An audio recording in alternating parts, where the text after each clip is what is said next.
Hello बच्चों, कैसे हो आप लोग। उम्मीद करता हूं सब लोग बहुत बढ़िया रहोगे। दोस्तों बहुत बहुत स्वागत है आप सभी लोगों का ब्रह्मास्त्र रिवीजन सीरीज के अंदर। मैं हूं आपका दोस्त, आपका मेंटोर सीए जसमीत सिंह। और दोस्तों आज के सेशन में हम बात कर रहे होंगे टॉप 50 बिजनेस टर्मिनोलॉजीज के बारे में। हमारे पास बीसीके में एक चैप्टर है कॉमन बिजनेस टर्मिनोलॉजीज, जिसमें भर भर के आपको डेफिनेशंस दी हुई हैं। उनमें से मैंने अपनी टॉप 50 पिक करी है। ये वो डेफिनेशंस है जो मुझे लगता है कि सुपर इंपॉर्टेंट है। बच्चे को ये डेफिनेशंस तो पता होनी ही चाहिए, लेकिन इसका कहीं पर भी ये मतलब नहीं है कि सिर्फ इन्हीं डेफिनेशन को पढ़ के आपका एग्जाम निकल जाएगा या इन्हीं डेफिनेशंस में एग्जाम में से क्वेश्चन आएगा, ऐसा जरूरी नहीं है। लेकिन ये मोस्ट इंपॉर्टेंट है जो आपको अच्छे से आनी चाहिए, राइट। अपार्ट फ्रॉम दिस मैंने अदर कुछ डेफिनेशंस भी क्लास में इंपॉर्टेंट मार्क करवाई थी, उन्हें भी आप जरूर से कर लीजिएगा। लेकिन इन टॉप 50 को बहुत ही अच्छे तरीके से कर लेना, राइट। तो विदाउट वेस्टिंग एनी टाइम हम इस सेशन को स्टार्ट करेंगे बेटा। सबसे पहली डेफिनेशन जो हमने पिक करी है वो है आर्बिट्रेज। आर्बिट्रेज क्या होता है सर? आर्बिट्रेज होता है दो डिफरेंट मार्केट के अंदर जब प्राइस अलग अलग होता है तो हम उसका एडवांटेज उठाते हैं। जैसे शर्ट की बात करते हैं, मार्केट ए में आपको शर्ट मिल रहा है सपोजिंगली 500 का, और मार्केट बी में जो शर्ट का रेट है वो है सपोजिंगली 600 का। तो जो आर्बिट्रेजर होता है वो क्या करता है, वो ऐसी मार्केट से प्रोडक्ट को बाय करता है जहां पर रेट कम है, और ऐसी मार्केट में जाके सेल करता है जहां पे रेट ज्यादा है। यहां पर इसको रिस्क लेस प्रॉफिट मिलता है। इस सिचुएशन को बोलते हैं आर्बिट्रेज। आर्बिट्रेज क्या है? आर्बिट्रेज है रिस्क लेस प्रॉफिट अर्न करना। कैसे अर्न करना? एक मार्केट जहां पर भाव कम है वहां से कमोडिटी को बाय करना, और ऐसी मार्केट में जाकर बेचना जहां पर रेट ज्यादा है। यूजुअली ये हम लोग कहां पर करते हैं? जो फॉरेन एक्सचेंज मार्केट होती है, जहां पे करेंसी की सेल परचेज होती है, वहां पर हम ये करते हैं। जैसे डॉलर अगर किसी मार्केट में सस्ता है तो वहां से बाय करेंगे और उस मार्केट में लेकर जाकर बेचेंगे जहां पे डॉलर का रेट ज्यादा होता है। तो arbitrage is a simultaneous purchase and sale of two identical commodities और instruments. This simultaneous sale and purchase is done in order to take the advantage of the price variation in two different market. दो different market में जो price variation है उसका फायदा उठाने के लिए। For example, purchase of gold in one nation. एक नेशन से आपने गोल्ड खरीदा, and simultaneous sale of gold in another. तो दुबई में गोल्ड सस्ता है, आपने दुबई से गोल्ड बाय किया और इंडिया में सेल किया, तो इसको क्या बोलेंगे सर? इसका मतलब आपने आर्बिट्रेज किया। ऐसी मार्केट जहां पे भाव कम था वहां से कमोडिटी खरीदी, और जिस मार्केट में भाव ज्यादा है वहां पर आपने कमोडिटी बेची, आपने रिस्क लेस प्रॉफिट कमाया। इसको बोलते हैं आर्बिट्रेज। दूसरी डेफिनेशन आती है break even point. Break even point क्या होता है सर? ऐसी सिचुएशन जहां पर आपको कोई भी प्रॉफिट या कोई भी लॉस नहीं होता। आपकी जो टोटल सेल्स होती है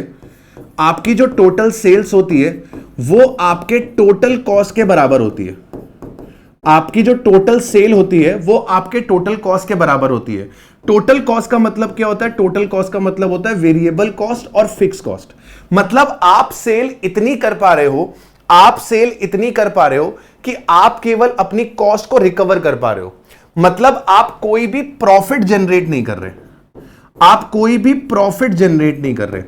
तो at break even there is no profit और नो लॉस। और जब आप ब्रेक इवन के ऊपर सेल करते हो तो आप प्रॉफिट अर्न करते हो, और जब ब्रेक इवन के नीचे सेल करते हो तो आप लॉस इनकर करते हो। ब्रेक इवन के ऊपर प्रॉफिट होगा, ब्रेक इवन के नीचे अगर सेल करोगे अगर आपकी सेल ब्रेक इवन से ज्यादा है, मतलब आपको प्रॉफिट होगा। और अगर आपकी सेल ब्रेक इवन से कम है तो इसका मतलब बेटा जी आपको लॉस होने वाला है। तो ब्रेक इवन क्या है सर? जहां पे आपकी सेल्स एग्जैक्टली इक्वल है आपके एक्सपेंसेस के बराबर। ठीक है। ब्रेक इवन को कैसे रिप्रेजेंट करते हैं? नंबर ऑफ यूनिट्स में रिप्रेजेंट करते हैं। ठीक है, जहां पर आपका जो रेवेन्यू होता है वो आपके एक्सपेंसेस के बराबर होता है। ये एक ऐसी सिचुएशन होती है जहां पे नो प्रॉफिट नो लॉस होता है। अगर आपकी सेल्स ब्रेक इवन के ऊपर है तो आप प्रॉफिट कमाएंगे, और ब्रेक इवन से नीचे है तो आपको लॉसेस इनकर होने वाले हैं। राइट, बिल्कुल सही है सर। आगे बढ़ते हैं सर। बियर्स, तीसरी डेफिनेशन बियर। बियर कौन होता है सर? बियर वो व्यक्ति होता है जिसको यह लगता है कि स्टॉक मार्केट में जो प्राइजेस हैं सिक्योरिटीज के, शेयर्स के, डिबेंचर्स के, वो गिरेंगे। बियर वो व्यक्ति होता है जिसको लगता है कि मार्केट गिरेगी, मार्केट में शेयर्स के भाव गिरेंगे। उस व्यक्ति को क्या बोलते हैं? बियर बोलते हैं। मतलब ये बड़ा पेसिमिस्टिक व्यक्ति होता है, ऑप्टिमिस्टिक नहीं। ऑप्टिमिस्टिक वो होता है जिसको लगता है कि शेयर्स के प्राइस ऊपर जाएंगे, उसको बोलते हैं बुल। जिसको लगता है शेयर्स के प्राइस ऊपर जाएंगे उसको बोलते हैं बुल, और जिसको लगता है कि शेयर्स के प्राइस नीचे जाएंगे उसको बोलते हैं बियर। तो बियर कौन है सर? बियर वो स्टॉक मार्केट के प्लेयर्स हैं जो पेसिमिस्ट हैं।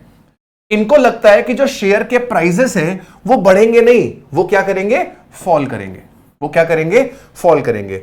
इन अ बियर मार्केट, बियर मार्केट क्या होती है? जहां पे सेंटीमेंट ऐसे होते हैं कि prices are going to go lower, prices गिरेंगे, और मेजॉरिटी ऑफ लोग क्या करते हैं? अपने शेयर्स को बेचते हैं। वो इस सिचुएशन से बाहर निकलने की कोशिश करते हैं। जिनको लगता है कि कॉन्टिन्यूसली प्राइस गिर रहा है वो फटाफट से अपने शेयर्स बेच के बाहर निकलते हैं ताकि उनको और फर्दर लॉस ना हो।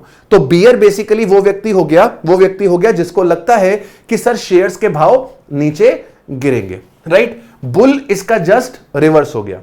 बुल इसका जस्ट रिवर्स हो गया। अगला आता है आपके पास बेस प्राइस। बेस प्राइस क्या होता है sir? This is the price of a security at the beginning of the trading day. जब आपका ट्रेडिंग डे शुरू होता है, मतलब आज सुबह स्टॉक मार्केट खुली, तो जब स्टॉक मार्केट खुली जिस भाव पे आपका शेयर प्राइस था beginning of the trading day पे, उसको क्या बोलते हैं? Base price. Base price is the price of a security at the beginning of the trading day, which is used to determine the day minimum and day maximum and the operational ranges for that day. For example, आज ले लेते हैं तारीख है, suppose कर लेते हैं 10 नवंबर। 10 नवंबर को सुबह जब मार्केट खुली तो रिलायंस के शेयर का भाव सपोज कर लीजिए 2400 रुपए था। जब सुबह मार्केट खुली तो रिलायंस के शेयर का भाव 2400 रुपए था। तो ये जो 2400 रुपए है वो रिलायंस का बेस प्राइस है। अब ऐसा हो सकता है कि पूरे दिन भर में ऐसा हो सकता है कि रिलायंस का भाव 2100 पे पहुंचा हो, और पूरे दिन में ऐसा भी हो सकता है कि रिलायंस के शेयर का भाव 2600 भी पहुंचा हो। तो बेस प्राइस हो गया वो प्राइस जिस प्राइस पे मार्केट खुली थी।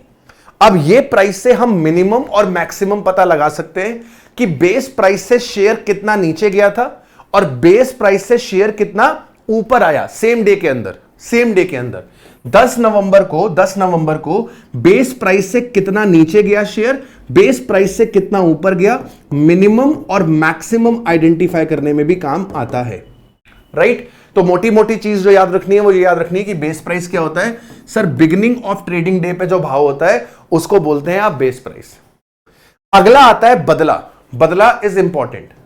ये आपका बदला वो वाला बदला नहीं है जो हीरो विलन से लेता है, वो वाले बदले की बात नहीं हो रही यहां पे कौन से बदले की बात हो रही है सर? सिक्योरिटी का एक ट्रांजैक्शन होता है, शेयर्स का एक ट्रांजैक्शन होता है, स्टॉक मार्केट में एक ट्रांजैक्शन होता है जिसको बोलते हैं बदला। बदला को ऐसे समझो जैसे मान लो आप शर्ट परचेज करने गए हो, अपने घर के पास एक दुकान है वहां पर। राइट, आप वहां पे शर्ट परचेज करने गए, आपको एक बढ़िया सी शर्ट पसंद आ गई।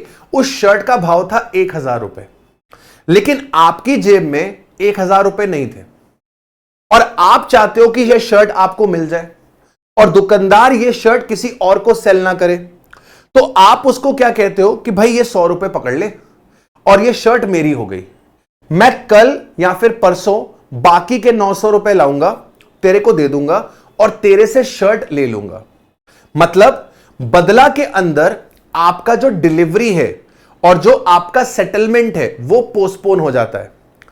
आज 10 नवंबर को आप दुकान पर गए, आपने शर्ट पसंद करी, शर्ट पसंद करी 1000 रुपए की, आपकी जेब में 1000 रुपए नहीं थे, आपने उसको 100 रुपए देकर अपनी शर्ट होल्ड पे डलवा दी।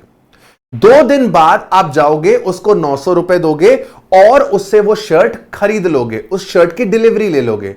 इसको बोलते हैं बदला। मतलब आपने अपना सेटलमेंट 2 दिन से क्या कर दिया, पोस्टपोन कर दिया। तो बदला एक ऐसा सिस्टम है जहां पर ट्रांजैक्शन सेटलमेंट को क्या कर दिया जाता है, पोस्टपोन कर दिया जाता है। Carrying forward of the transaction from one settlement period to the next without affecting the delivery और द पेमेंट। ना तो डिलीवरी होती है ना तो पेमेंट होती है, ट्रांजैक्शन कैरी फॉरवर्ड हो जाता है, सेटलमेंट कैरी फॉरवर्ड हो जाता है from one period to another period. आप जब दुकानदार के पास गए थे, आपने उसको केवल 100 रुपए दिए थे, आपने 100 रुपए देके शर्ट होल्ड करवा ली थी, शर्ट की डिलीवरी नहीं हुई थी और ना ही आपने शर्ट का पूरा पैसा दिया था, आपने केवल एक मार्जिन मनी दे दिया था, आपने एक 100 रुपए का मार्जिन मनी दे दिया था और आपने अपनी शर्ट होल्ड करवा दी थी। 2 दिन बाद आपने बैलेंस पेमेंट किया और शर्ट की डिलीवरी ले ली। तो विदाउट अफेक्टिंग द डिलीवरी और द पेमेंट आपने सेटलमेंट को क्या कर दिया, कैरी फॉरवर्ड कर दिया।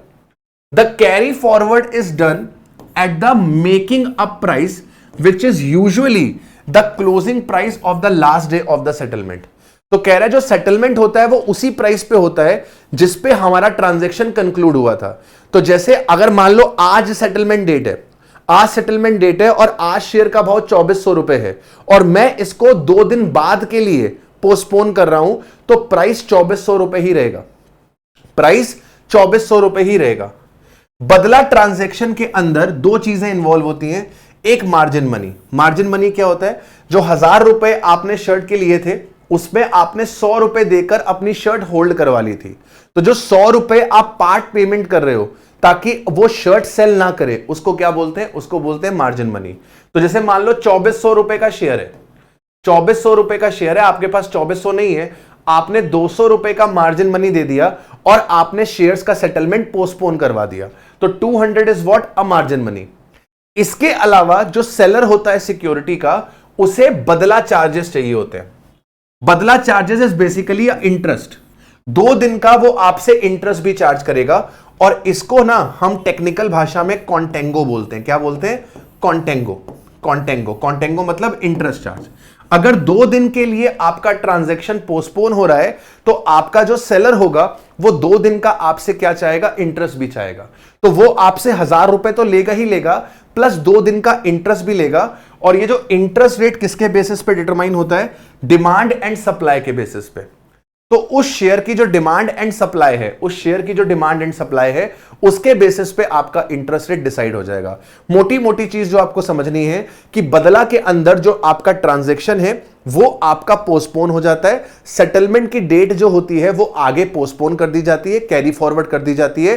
कैरी फॉरवर्ड में 2 चीजें इंवॉल्व होती है, एक होती है मार्जिन मनी और एक होती है बदला चार्जेस, कॉन्टेंगो, जिसको आप इंटरेस्ट भी बोलते हो। चलो, तीसरा आता है ब्लू चिप। ब्लू चिप क्या होता है सर? ब्लू चिप वो कंपनीज के शेयर होते हैं जो कंपनीज वेल एस्टैब्लिश्ड होती है। वो कंपनीज जो वेल एस्टैब्लिश्ड होती हैं उनको बोलते हैं ब्लू चिप कंपनीज। जैसे रिलायंस, HDFC, टाटा, ये कंपनीज क्या है, ये एस्टैब्लिश्ड कंपनी है। इनके बंद होने के चांसेस बहुत कम है। ये लार्ज कैप कंपनीज होती हैं, इनकी जो कैपिटल वैल्यू होती है वो बहुत बड़ी होती है और ये मार्केट में वेल एस्टैब्लिश्ड होते हैं। इनके ऊपर लोगों का बहुत ज्यादा ट्रस्ट होता है और ये जल्दी से कहीं पर भी जाने वाली नहीं होती। Blue chips are the shares of the large and well established and financially sound companies with an impressive record of earnings and dividend, जिनका impressive record है। जनरली आपका जो ब्लू चिप का शेयर्स होता है वो लो टू मॉडरेट करंट यील्ड देता है। लो टू मॉडरेट करंट यील्ड देता है। करंट यील्ड का मतलब डिविडेंड, मतलब जो ब्लू चिप कंपनीज होती हैं इनका डिविडेंड परसेंटेज या डिविडेंड रिटर्न बड़ा कम होता है। क्यों? क्योंकि ब्लू चिप जो शेयर्स होते हैं वो बड़े महंगे होते हैं। इनका जो मार्केट प्राइस होता है वो बहुत ज्यादा होता है। तो जैसे मैंने कहा कि मान लो रिलायंस का शेयर है वो मैंने 2400 रुपए का खरीदा है। इस 2400 शेयर की जो फेस वैल्यू है, इस 2400 शेयर की जो फेस वैल्यू है वो 100 रुपए की है। अब रिलायंस ने डिविडेंड दिया 10% का, रिलायंस ने डिविडेंड दिया 10% का। रिलायंस जब 10% का डिविडेंड देती है तो वो फेस वैल्यू पे देती है, मतलब रिलायंस ने 10 रुपए का डिविडेंड दिया। मैंने कंपनी में 2400 रुपए लगाए थे, 2400 रुपए लगा के मुझे 10 रुपए का डिविडेंड मिला, तो मेरी जो करंट यील्ड है, मतलब मुझे जो डिविडेंड मिला वो 10 रुपए का मिला 2400 रुपए पे, 10 रुपए का मिला 2400 रुपए पे, 1% से भी कम है। मेरी जो डिविडेंड यील्ड है वो 1% से भी कम है, तो यहां पे जो करंट यील्ड होती है वो कम होती है। लेकिन आपका जो कैपिटल गेन होता है, मतलब इस शेयर को जब आप बेचोगे तो आपको अच्छा रिटर्न मिलेगा, इस शेयर को जब आप बेचोगे तो आपको अच्छा रिटर्न जनरेट होगा। तो इन शेयर्स को होल्ड करने में ज्यादा फायदा है, क्योंकि इनका भाव बढ़ता है, इनका भाव बढ़ता है, ये कैपिटल गेन अच्छा देते हैं। मतलब कल को ये शेयर्स बेचोगे तो शेयर्स बेच के आप ज्यादा प्रॉफिट कमाओगे, लेकिन जो डिविडेंड यील्ड निकालोगे या फिर जो करंट यील्ड निकालोगे, वो करंट यील्ड इनकी क्या होती है बेटा, कम होती है। इसके बाद अगला आता है बीटा। बीटा क्या होता है? बीटा को ऐसे समझो, बीटा को ऐसे समझो, ये आपका रिस्क ऑफ सिक्योरिटी बताता है। क्या बताता है ये आपको? ये आपको रिस्क ऑफ सिक्योरिटी बताता है, ठीक है। Beta is what? Beta is a risk of security, कि सिक्योरिटी में आपका कितना रिस्क है, राइट। तो जो हमारा स्टॉक मार्केट होता है ना बेटा, हमारा जो स्टॉक मार्केट होता है उसका बीटा हमेशा 1 होता है। स्टॉक मार्केट का जो बीटा होता है वो हमेशा 1 होता है। अब आपने जिस कंपनी का शेयर लिया है, जैसे सपोज करो आपने रिलायंस का शेयर लिया है, तो रिलायंस का जो बीटा है वो हो सकता है 1 से ज्यादा हो, मुझे पता नहीं है एग्जैक्टली कितना है, मैं हाइपोथेटिकल ले रहा हूं, हो सकता है वो 1 से ज्यादा हो। सर आपके पास अडानी है, अडानी का बीटा ऐसा हो सकता है कि वो 1 हो। आपके पास टाटा है, टाटा का बीटा हो सकता है, टाटा का बीटा हो सकता है लेस देन 1 हो। अब इसका मतलब क्या है? मार्केट जो है, स्टॉक मार्केट जो है, उसका बीटा हमेशा 1 होगा, ऑलवेज। अब अगर रिलायंस का बीटा 1 से ज्यादा है, इसका मतलब रिलायंस जो है वो मार्केट के कंपैरिजन में ज्यादा रिस्की है। अगर किसी का बीटा 1 से ज्यादा है तो वो मार्केट से ज्यादा रिस्की है। अगर किसी का बीटा 1 है तो वो मार्केट जितनी रिस्की है। तो अगर अडानी का बीटा 1 है और मार्केट का भी बीटा 1 है, तो यहां पर अडानी और मार्केट बराबर की रिस्की है। अगर टाटा का बीटा 0.9 है, इसका मतलब यह है कि टाटा जो है वो मार्केट से कम रिस्की है। रिस्की का मतलब क्या है? जैसे मान लो अगर स्टॉक मार्केट 10% से ऊपर जाए, स्टॉक मार्केट अगर 10% से ऊपर जाए और रिलायंस का बीटा 1.5 है, तो रिलायंस पता है कितने से ऊपर जाएगी? रिलायंस 15% से ऊपर जाएगी, 10 मल्टीप्लाइड बाय 1.5। अडानी 10% से ही ऊपर जाएगा, क्योंकि अडानी का बीटा 1 है। टाटा का बीटा 0.9 है, कम रिस्की है, टाटा 9% से ऊपर जाएगा। बात समझ रहे हो? बात समझ रहे हो? जो जितना ज्यादा रिस्की होगा वहां पे रिटर्न ज्यादा मिलेगा और वहां पर नुकसान भी ज्यादा होगा।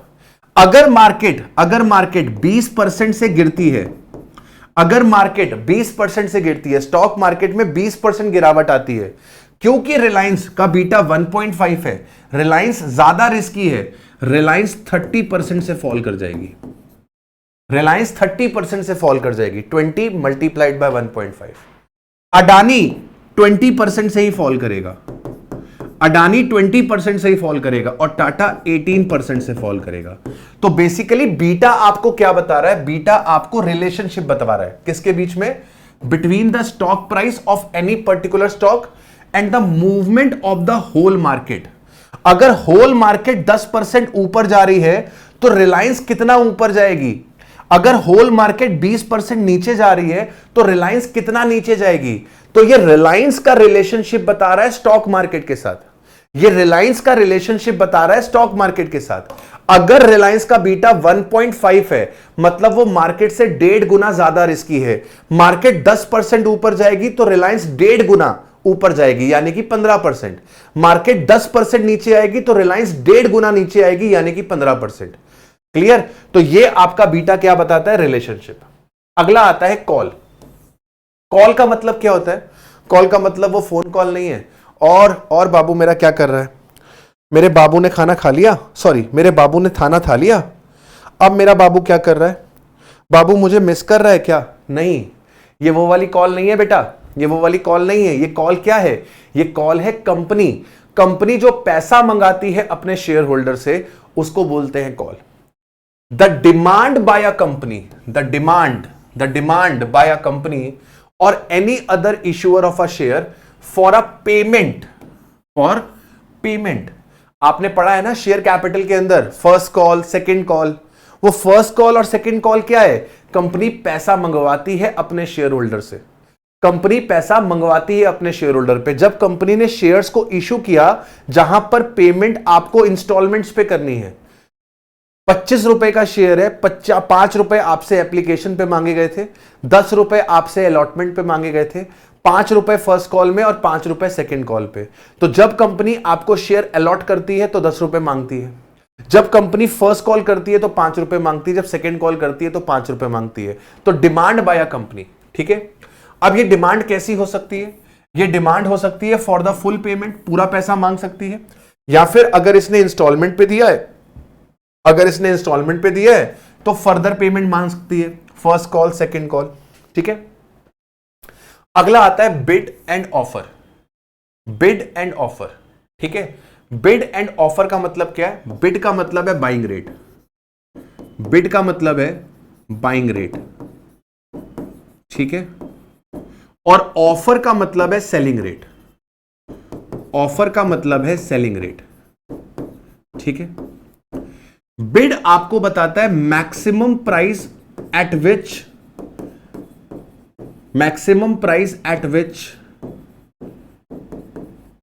सिक्योरिटी कैन बी बॉट, वो मैक्सिमम प्राइस जिस पे हम सिक्योरिटी खरीदेंगे। और सेलिंग रेट क्या होता है? Minimum price at which security can be sold, security can be sold. तो बिड क्या होता है सर? बिड वो प्राइस होता है जिस प्राइस पे हम सिक्योरिटी बाय करते हैं, और ऑफर वो प्राइस होता है जिस प्राइस पे हम सिक्योरिटी को सेल करते हैं। हमेशा याद रखना, आपका जो बिड होगा वो आपके ऑफर से कम होगा। बिड जो होगा वो आपके ऑफर से कम होगा। हमेशा आपका जो बिड रेट होता है, हमेशा आपका जो बिड रेट होता है वो आपके ऑफर रेट से कम होता है। ऐसा क्यों? ऐसा क्यों? क्योंकि बाय सस्ते में करोगे और सेल महंगे में करोगे तभी तो पैसा कमाओगे। प्रॉफिट कैसे बनेगा? प्रॉफिट बनेगा सस्ते में बाय करके महंगे में सेल करके। प्रॉफिट बनेगा सस्ते में बाय करके महंगे में सेल करके। तो आपका बिड रेट और ऑफर रेट क्या है? बिड रेट आपका बाइंग रेट है। ये वो प्राइस है जो मैक्सिमम तुम पे करोगे सिक्योरिटी को खरीदने के लिए, और आपका ऑफर सेलिंग रेट है, ये मिनिमम प्राइस है जो तुम पे करोगे, सॉरी जो तुम चार्ज करोगे सिक्योरिटी को सेल करने में। ऑफर प्राइस वो प्राइस है जिसके नीचे तुम सिक्योरिटी नहीं बेचोगे। बिड वो प्राइस है जिसके ऊपर तुम सिक्योरिटी बाय नहीं करोगे। तो जैसे रिलायंस का बिड हो सकता है, रिलायंस का बिड हो सकता है 2200 रुपए, मतलब तुम रिलायंस का शेयर मैक्सिमम 2200 रुपए पे खरीदोगे, और रिलायंस का ऑफर हो सकता है 2350 रुपए कि आप रिलायंस को 2350 में बेचोगे।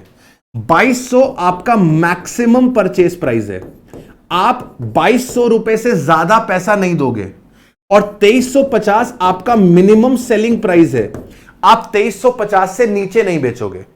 2350 से नीचे नहीं बेचोगे, ये मिनिमम है जो आप चार्ज करोगे, और 2200 रुपए मैक्सिमम है जो आप पे करोगे, आप 2200 के ऊपर पे नहीं करोगे।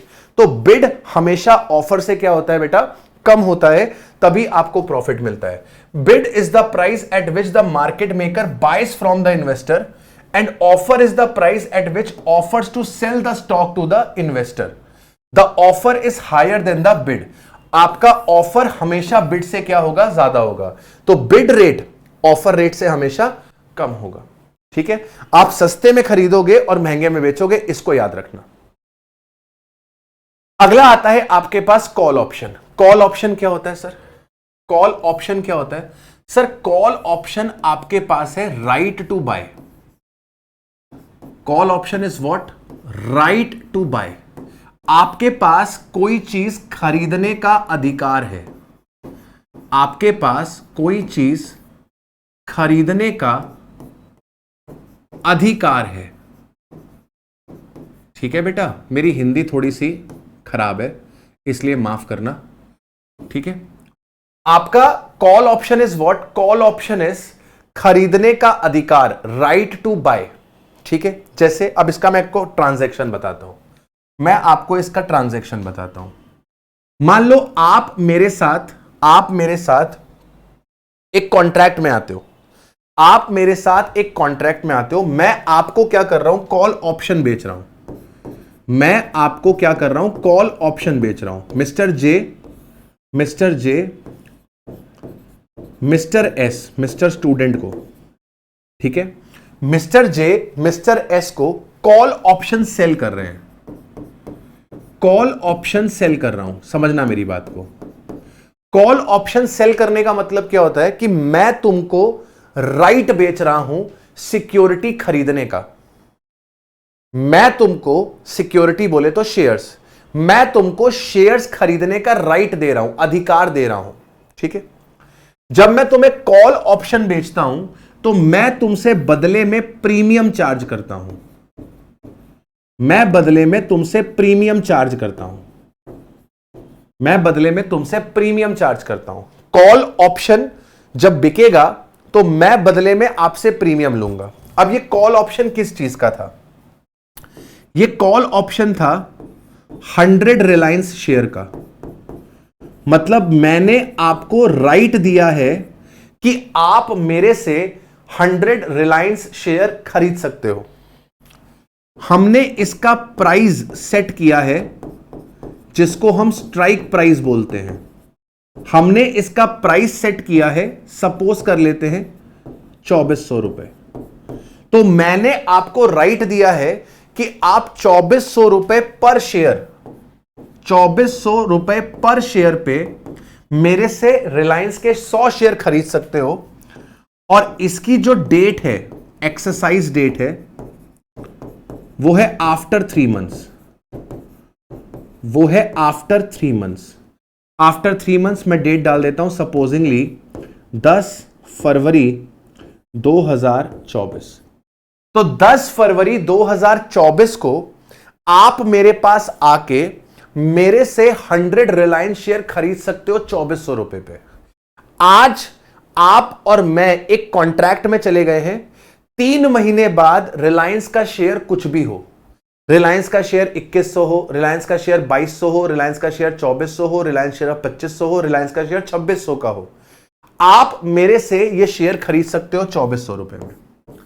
3 महीने बाद शेयर का भाव कुछ भी हो, इससे कोई फर्क नहीं पड़ता है।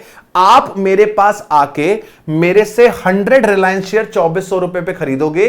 यहां पे डेट लॉक हो गई है 10 फरवरी 24, यहां पे रेट लॉक हो गया है 2400 रुपए, क्वांटिटी लॉक हो गई है 100 रिलायंस शेयर मैं आपको बेचने के ऑब्लिगेशन में आ चुका हूं।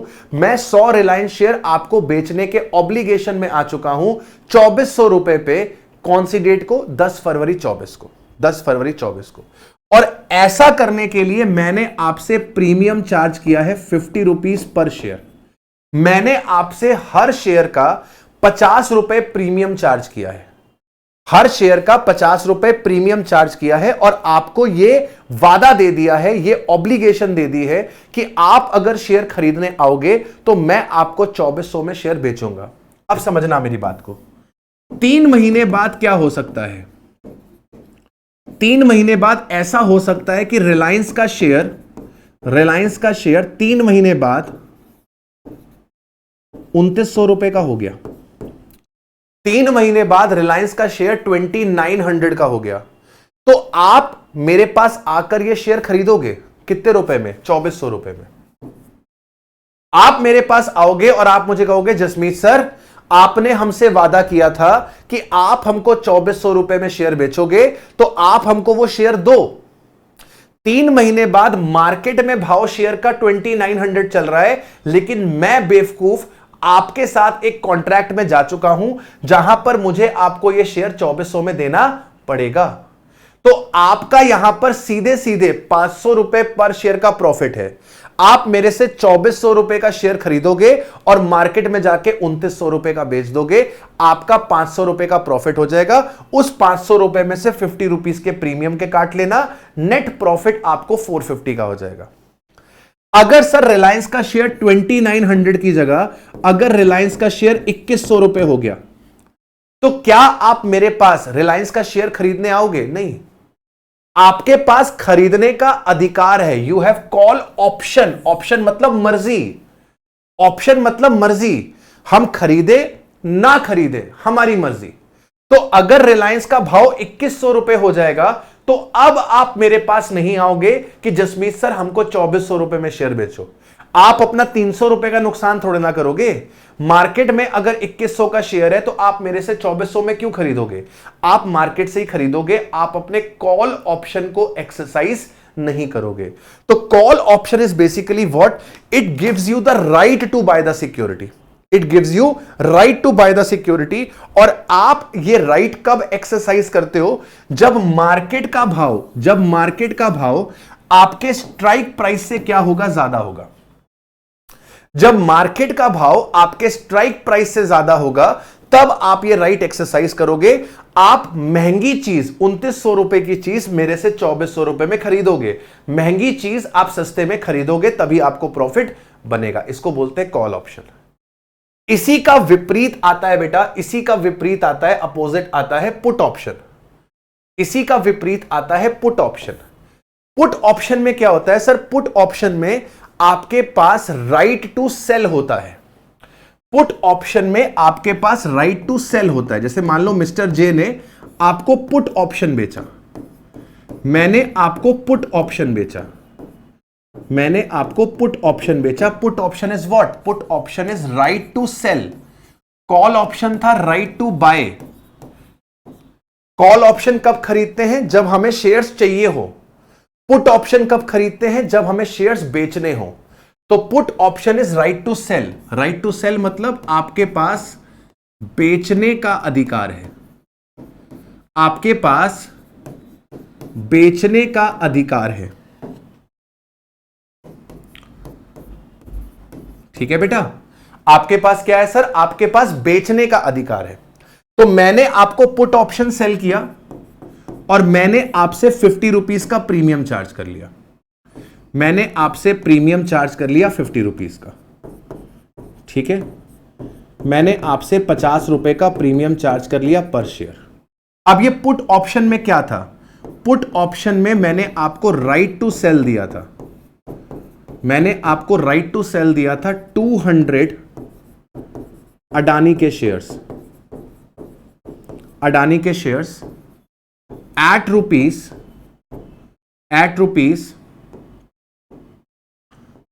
2600, at rupees 2600 after 2 months, that is on 10th January 24। तो मैंने आपको एक राइट दिया है कि 10 जनवरी 24 को आकर आप मुझे अडानी के शेयर्स बेचोगे और मुझे वो शेयर्स आपसे खरीदने पड़ेंगे 2600 रुपए में। मैंने आपको अधिकार दिया है 50 रुपए में और अपने आप को ऑब्लिगेशन में डाला है। आप अपना राइट टू सेल अगर एक्सरसाइज करोगे तो मुझे आपसे अडानी के शेयर्स बाय करने पड़ेंगे 2600 रुपए में। अब मान लो 10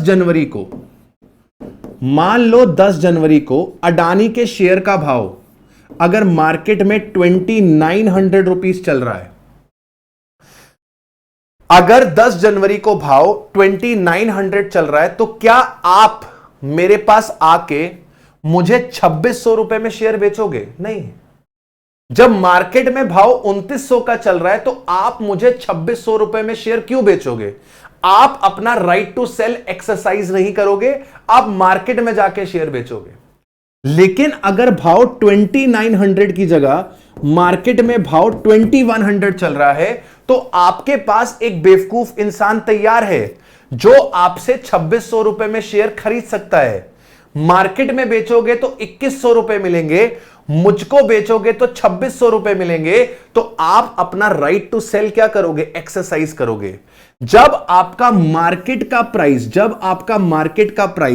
स्ट्राइक प्राइस से कम होता है, जब मार्केट का प्राइस स्ट्राइक प्राइस से कम होता है, तो जो पुट ऑप्शन बायर होता है वो अपना राइट एक्सरसाइज करता है, महंगे रेट में आके अपनी सिक्योरिटी बेच के जाता है।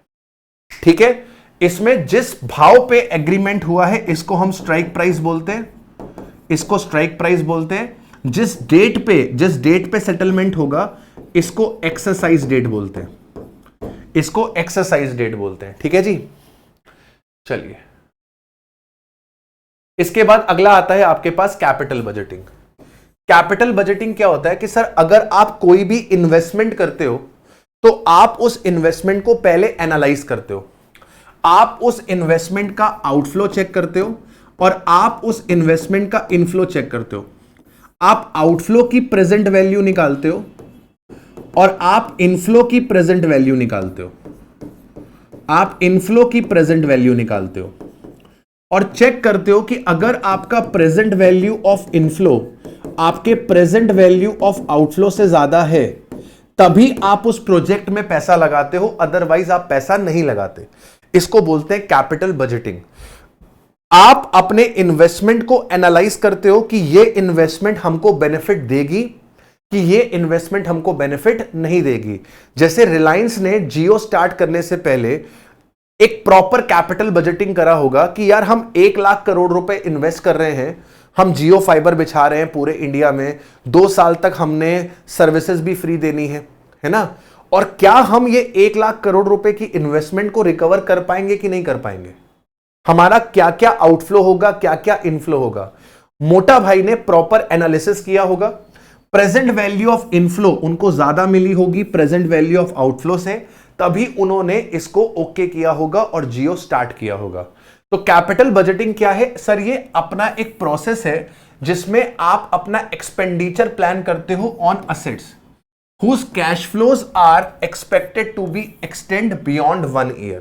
आपका जो रिटर्न है, जो आपका इनफ्लो होगा वो 1 साल के बाद आएगा, 1 साल 2 साल 3 साल 4 साल 5 साल, depending upon the life of the project, depending upon the life of the project. अगला आता है डिफेंसिव स्टॉक। डिफेंसिव स्टॉक कौन से होते हैं सर, वो स्टॉक होते हैं जो आपको कांस्टेंट डिविडेंड देते हैं, जो आपको स्टेबल अर्निंग्स प्रोवाइड करते हैं इवन जब मार्केट कहां चल रही होती है, डाउन चल रही होती है। तो डिफेंसिव स्टॉक वो स्टॉक्स होते हैं जहां पर मार्केट डाउन होने के बावजूद, मार्केट नीचे जा रही है, शेयर्स के भाव नीचे गिर रहे हैं, लेकिन फिर भी वो आपको कांस्टेंट डिविडेंड दे रही है, आपको स्टेबल अर्निंग्स प्रोवाइड कर रही है, इसको बोलते हैं defensive stock. A stock that provides a constant dividend and a stable earnings even in the period of economic downtime, that is even in the extreme critical situation of the stock market, these companies continue to pay the dividends at a constant rate। तो जब market नीचे जा रही हो उसके बावजूद आपको constant dividend मिले, उसको बोलते हैं डिफेंसिव स्टॉक। इसके बाद आता है डेरिवेटिव्स। डेरिवेटिव्स क्या होते हैं सर, डेरिवेटिव्स इंस्ट्रूमेंट्स होते हैं जो अपनी वैल्यू डिराइव करते हैं from the underlying asset. Derivatives derivatives एक ऐसी सिक्योरिटी है, ऐसा इंस्ट्रूमेंट है जो अपना प्राइस डिराइव करता है फ्रॉम वन और मोर अंडरलाइंग एसेट। जैसे मैंने अभी आपको कॉल ऑप्शन बताया, जैसे मैंने अभी आपको पुट ऑप्शन बताया। ये कॉल ऑप्शन किसका था सर, कॉल ऑप्शन रिलायंस के शेयर का था। कॉल ऑप्शन किसका था, रिलायंस के शेयर का था। तो ये कॉल ऑप्शन एक डेरिवेटिव है, ये कॉल ऑप्शन एक डेरिवेटिव है और ये डेरिवेटिव अपनी वैल्यू कहां से डिराइव कर रहा है, रिलायंस के शेयर से। आपने कॉल ऑप्शन का प्रीमियम चार्ज किया था 50, तो ये जो 50 रुपीज का आपने प्रीमियम चार्ज किया था कॉल ऑप्शन के लिए, ये 50 रुपीज कहां से आ रहा था, रिलायंस के शेयर से। आपने पुट ऑप्शन के लिए 50 रुपीज चार्ज किया था और पुट ऑप्शन की जो अंडरलाइंग असेट थी वो क्या थी, अडानी का शेयर। तो डेरिवेटिव्स एक ऐसे इंस्ट्रूमेंट होते हैं, ऐसी सिक्योरिटीज होती हैं जो अपनी वैल्यू डिराइव करती हैं किसी और असेट से। मतलब ये उस असेट से जुड़ी होती है। तो कॉल ऑप्शन किससे जुड़ा हुआ था? रिलायंस के शेयर से। पुट ऑप्शन किससे जुड़ा हुआ था? आपके अडानी के शेयर से। ऐसे ही करेंसीज के भी पुट ऑप्शन होते हैं, कॉल ऑप्शंस होते हैं, ठीक है। करेंसीज के होते हैं, इंटरेस्ट रेट के होते हैं, मार्केट इंडेक्स के होते हैं, स्टॉक के होते हैं, बॉन्ड्स के होते हैं। क्लियर हो गई मेरी बात? अगला आता है हेज। हेज का मतलब क्या होता है? हेज का मतलब होता है अपने रिस्क को मिनिमाइज करना, अपने रिस्क को मिनिमाइज करना। जैसे अगर आप इंपोर्टर हो, राइट, आप एक इंपोर्टर हो, आपने गुड्स खरीदे हैं लेट सपोज $1,00,000 के। लेट सपोज आपने गुड्स खरीदे हैं $1,00,000 के। कब खरीदे हैं? आज तारीख कितनी है? आज तारीख है, मान लेते हैं 1 फरवरी 2024, ठीक है। आज तारीख है 1 फरवरी 2024 और आज डॉलर का भाव चल रहा है लेट सपोज 80 रुपए। आपने इसका पेमेंट करना है आफ्टर 3 मंथ्स। आपने इसका पेमेंट करना है आफ्टर 3 मंथ्स। तो एक बात बताओ, यहां पर एक रिस्क इन्वॉल्व है कि नहीं? 3 महीने बाद डॉलर का भाव कुछ भी हो सकता है। 3 महीने बाद ऐसा हो सकता है कि जो डॉलर अभी हमको 80 रुपए का पड़ रहा है, जो डॉलर अभी हमको 80 रुपए का पड़ रहा है, वो 82 का हो जाए। ऐसा भी हो सकता है कि जो डॉलर अभी 80 का पड़ रहा है, ये डॉलर हमें 84 का पड़ना शुरू हो जाए। तो डॉलर का भाव क्या हो सकता है? बढ़ सकता है। डॉलर का भाव क्या हो सकता है? बढ़ सकता है। और अगर डॉलर का भाव बढ़ेगा तो इंपोर्टर को नुकसान होगा। उसने $1,00,000 का सामान खरीदा है, आज का भाव 80 रुपए है, मतलब 80 लाख का सामान है। यह सामान कितने का है? 80 लाख का सामान है। 3 महीने बाद अगर डॉलर का रेट 82 हो गया तो हमें $1 के लिए 82 रुपीस देने पड़ेंगे, यानी कि $1 के लिए 82 लाख रुपीस देने पड़ेंगे, यानी कि हमारा 2 लाख रुपए का नुकसान हो सकता है। तो इस 2 लाख रुपए के नुकसान से बचने के लिए इंपोर्टर क्या करेगा? बैंक के पास जाएगा और बैंक के साथ एक कॉन्ट्रैक्ट में एंटर करेगा, जहां पर वो उनसे 3 महीने बाद डॉलर के खरीदने का कॉन्ट्रैक्ट कर लेगा और रेट उसका आज ही लॉक हो जाएगा। तो ऐसा हो सकता है कि आप बैंक के पास चले जाओ आज 1 फरवरी 24 को, और बैंक के साथ आप कॉन्ट्रैक्ट कर लो कि भाई हम आपसे 3 महीने बाद डॉलर खरीदेंगे, और बैंक ने आपको कॉन्ट्रैक्ट दे दिया 81 में। तो यहां पर अब आपका रिस्क खत्म हो गया। आपको यह पता है कि 3 महीने बाद बैंक मुझे 81 रुपीस में $1 दे देगा। अब 3 महीने बाद भाव 82 हो, भाव 84 हो, इससे आपको कोई भी फर्क नहीं पड़ता। यह क्या कर लिया आपने? अपने आप को सेफगार्ड कर लिया। आपने अपना रिस्क क्या कर दिया? मिनिमाइज कर दिया। तो हेज क्या है? हेज एक ऐसी स्ट्रेटजी है जो आपका मिनिमाइज करती है किसको बेटा? रिस्क को। ये आपके रिस्क को मिनिमाइज करती है, ठीक है सर। अगला आता है limit order.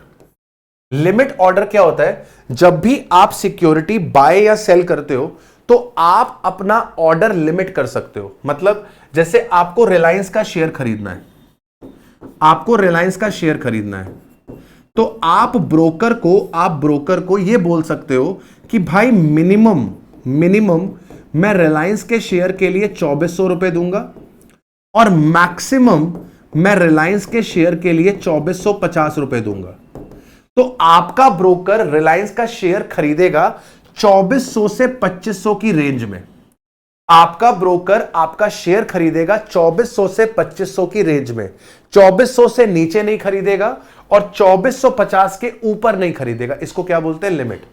N order to buy और sell a share at a specified price. The order will be executed only at the specified limit price, और even better, a limit order sets a minimum price the seller is willing to accept and maximum price that the buyer is willing to pay for it। तो bye करने के लिए आप जो maximum price देना चाहते हो वो आपके लिए लिमिट हो गया। बाय करना है आपको शेयर, तो बाय करने के लिए आपने लिमिट लगा दी कि भाई ऐसा है कि मैं 2400 रुपए के ऊपर शेयर नहीं खरीदूंगा। 2400 पे खरीदूंगा या 2400 से नीचे खरीदूंगा। सेल करना था, सेल करने के लिए आपने लिमिट लगा दी कि भाई मैं रिलायंस का शेयर 2600 रुपए से नीचे नहीं बेचूंगा। मिनिमम 2600 पे बेचूंगा। 2600 के ऊपर भाव मिल जाए उस पे बेच देना, लेकिन 2600 से नीचे मत बेचना। तो वैसे ही बाय करने के लिए मैंने लिमिट लगा दी कि मैं 2400 से ऊपर नहीं दूंगा। 2400 से नीचे होगा तो बाय कर लूंगा, लेकिन 2400 के ऊपर बाय नहीं करूंगा। सेल के केस में मैंने लिमिट लगा दी कि मैं 2600 रुपए पे सेल करूंगा या उसके ऊपर, 2600 के नीचे मैं सेल नहीं करूंगा। इसे बोलते हैं लिमिट ऑर्डर। अगला आता है मार्केट कैपिटलाइजेशन। मार्केट कैपिटलाइजेशन क्या होता है? आपके जितने भी नंबर ऑफ शेयर्स हैं इसका मल्टीप्लाई करा दिया जाता है market price of the share से। इसका मल्टीप्लाई करा दिया जाता है market price of the share से। इसको बोलते हैं आपका मार्केट कैपिटलाइजेशन। जैसे मान लो कोई कंपनी है, उसके पास 1 लाख शेयर्स है। कोई कंपनी है, उसके पास 1 लाख शेयर्स हैं और उसके शेयर का भाव चल रहा है इस वक्त 280 पर शेयर। उसका भाव चल रहा है 280 पर शेयर। तो यहां पर हम क्या बोलेंगे कि इस कंपनी का मार्केट कैपिटलाइजेशन कितना है? 280 लाख। मतलब जो market value of the shares होती है उसको क्या बोलते हैं? Market capitalization. The total value in rupee of all of a company's outstanding share. Market total value in a rupee of all the company's outstanding share. It is calculated by multiplying all the outstanding share with the current market price of the one share. It determines the company's size in the terms of its wealth. ये company का size बताती है। Simple. इसके बाद आता है price earning ratio. Price earning ratio आपको क्या बताता है कि आप 1 रुपए अर्न करने के लिए कितना प्राइस दे रहे हो। जब आप कंपनी में कोई शेयर खरीदते हो तो उस शेयर से आपको जो अर्निंग हो रही है, उस अर्निंग के बदले में आपने कितना प्राइस दिया। 1 रुपए की अर्निंग के बदले में आपने कितना प्राइस दिया। P ratio is what? It is MPS upon EPS. ये आपको क्या बताता है? ये आपको बताता है earnings, sorry, price spent for earning ₹1। 1 रुपया कमाने के लिए आपने जो पैसा खर्च किया उसको बोलते हैं आपका पी रेशियो। फॉर एग्जाम्पल, एक कंपनी है एक्स लिमिटेड। एक्स लिमिटेड का जो market price of the share है वो है मान लीजिए 500 रुपए, और एक्स लिमिटेड का जो अर्निंग्स पर शेयर है, एक शेयर पे इन्होंने जो कमाई करी है वो करी है सपोज कर लीजिए 50 रुपीज। इन्होंने 50 रुपए कमाए हैं। इन्होंने 50 रुपए कमाए हैं एक शेयर के लिए। एक शेयर के लिए 50 रुपए कमाए हैं और एक शेयर का भाव मार्केट में 500 रुपए का है। तो इसको प्राइस अर्निंग रेशियो कितना बोलेंगे? इसका प्राइस अर्निंग रेशियो बोलेंगे 500 डिवाइडेड बाय 50। यानी कि आपने 1 रुपए कमाने के लिए 10 रुपए खर्च करे। आपने 1 रुपए कमाने के लिए कंपनी में 10 रुपए खर्च करे हैं। The market price of the share of a stock divided by the earnings पर share, P ratio can vary from the sky high to dismally low। कह रहा है कि सर ये बहुत ज्यादा हो सकता है और बहुत कम हो सकता है। और ये जो प्राइस अर्निंग रेशियो होता है ये आपकी करंट जो सिचुएशन है कंपनी की, जो ट्रू वैल्यू है कंपनी की, उसे रिफ्लेक्ट नहीं करता।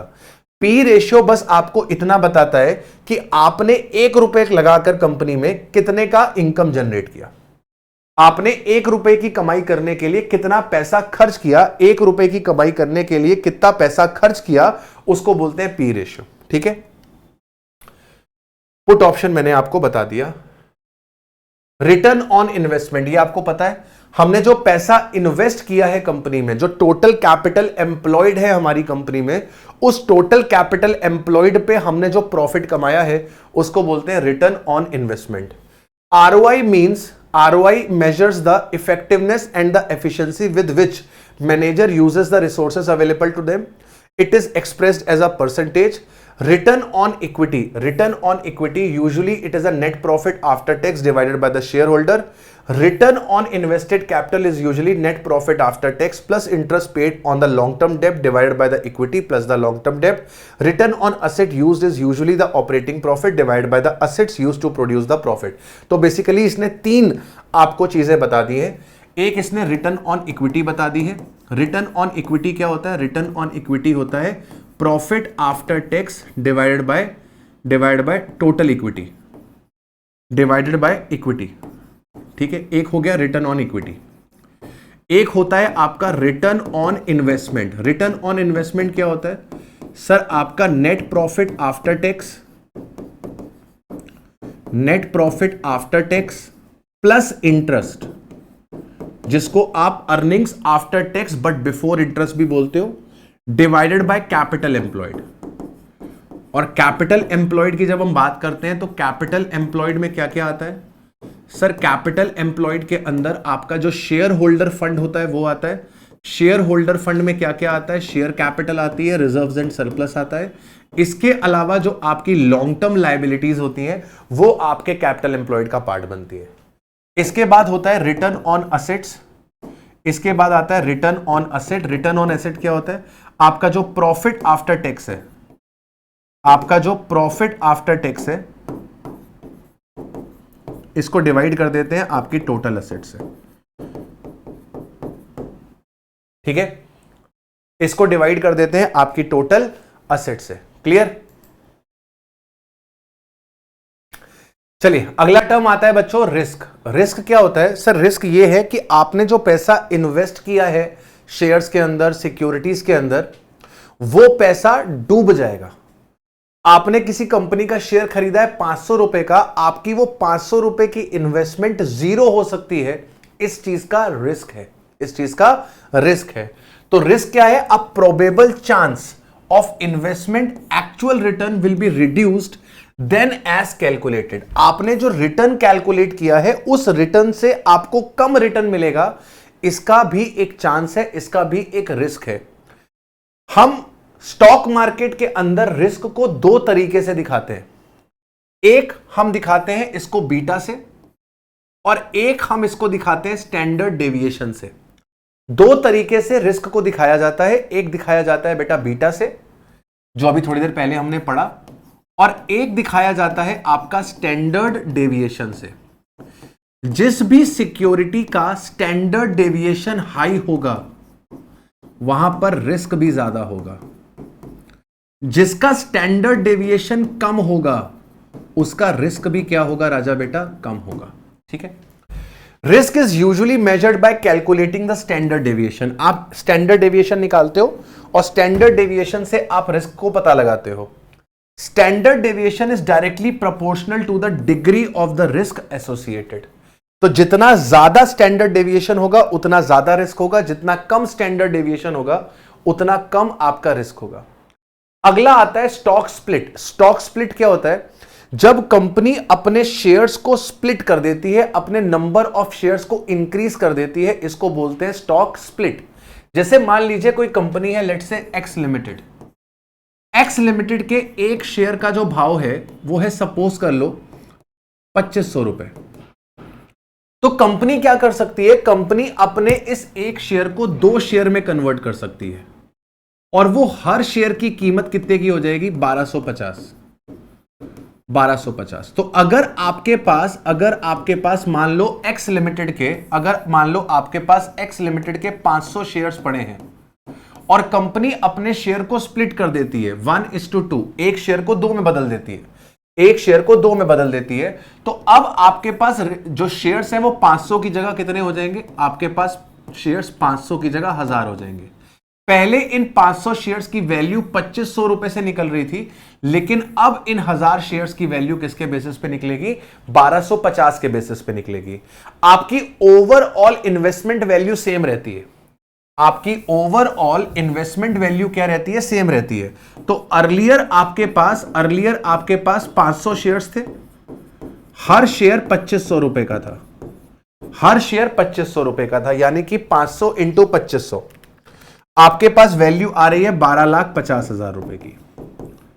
अब कंपनी ने स्टॉक स्प्लिट करा, 2:1 कर दिया, मतलब एक शेयर के बदले में दो शेयर दिए, तो अब 500 की जगह आपके पास 1000 शेयर हो जाएंगे, लेकिन हर शेयर की वैल्यू अब 2500 नहीं बचेगी, हर शेयर की वैल्यू अब 1250 हो जाएगी। तो आपकी ओवरऑल इन्वेस्टमेंट तो वही रहेगी।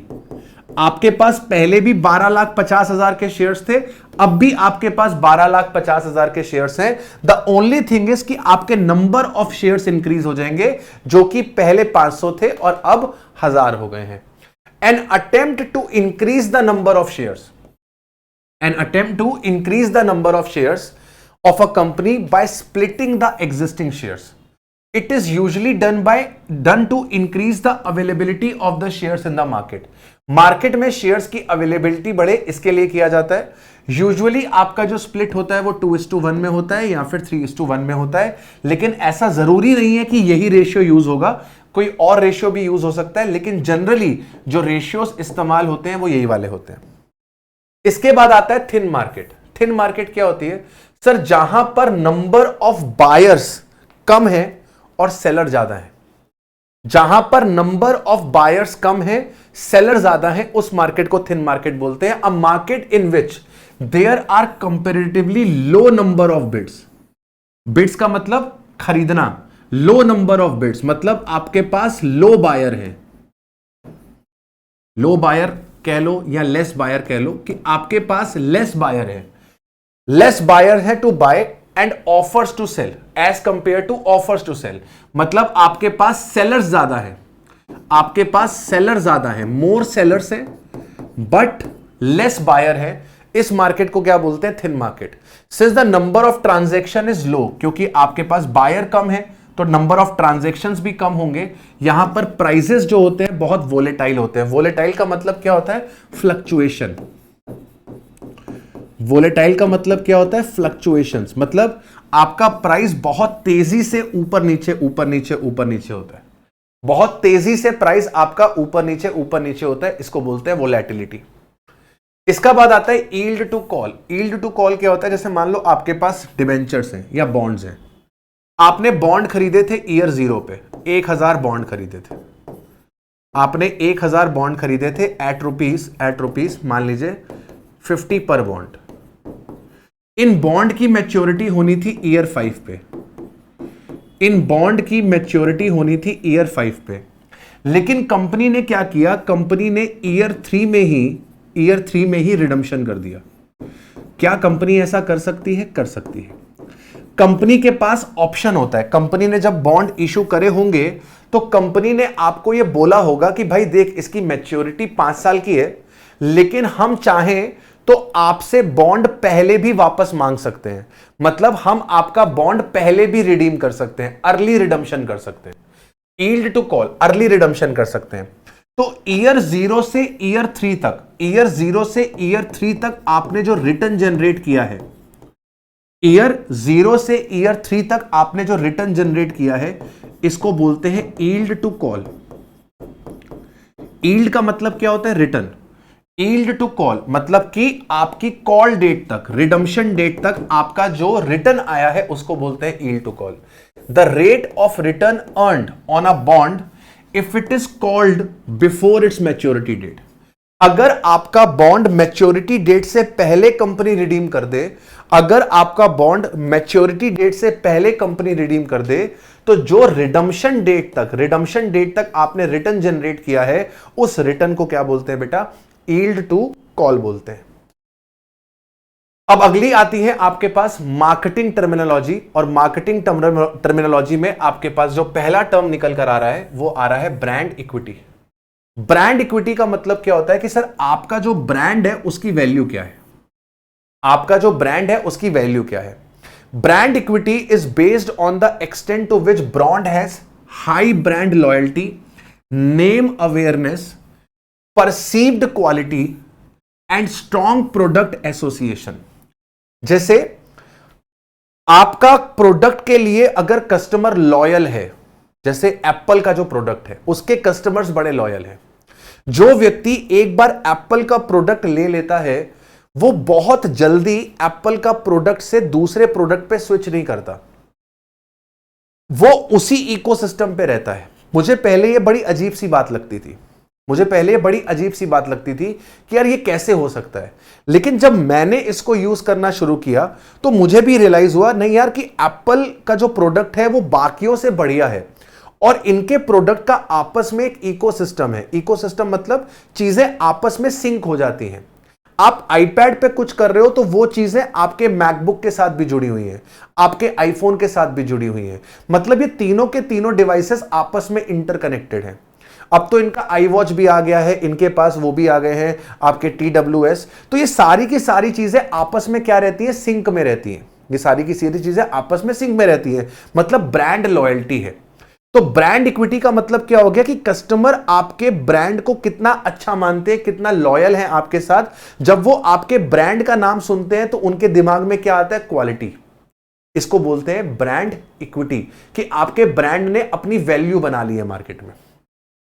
Brand equity also includes other intangible assets such as patents.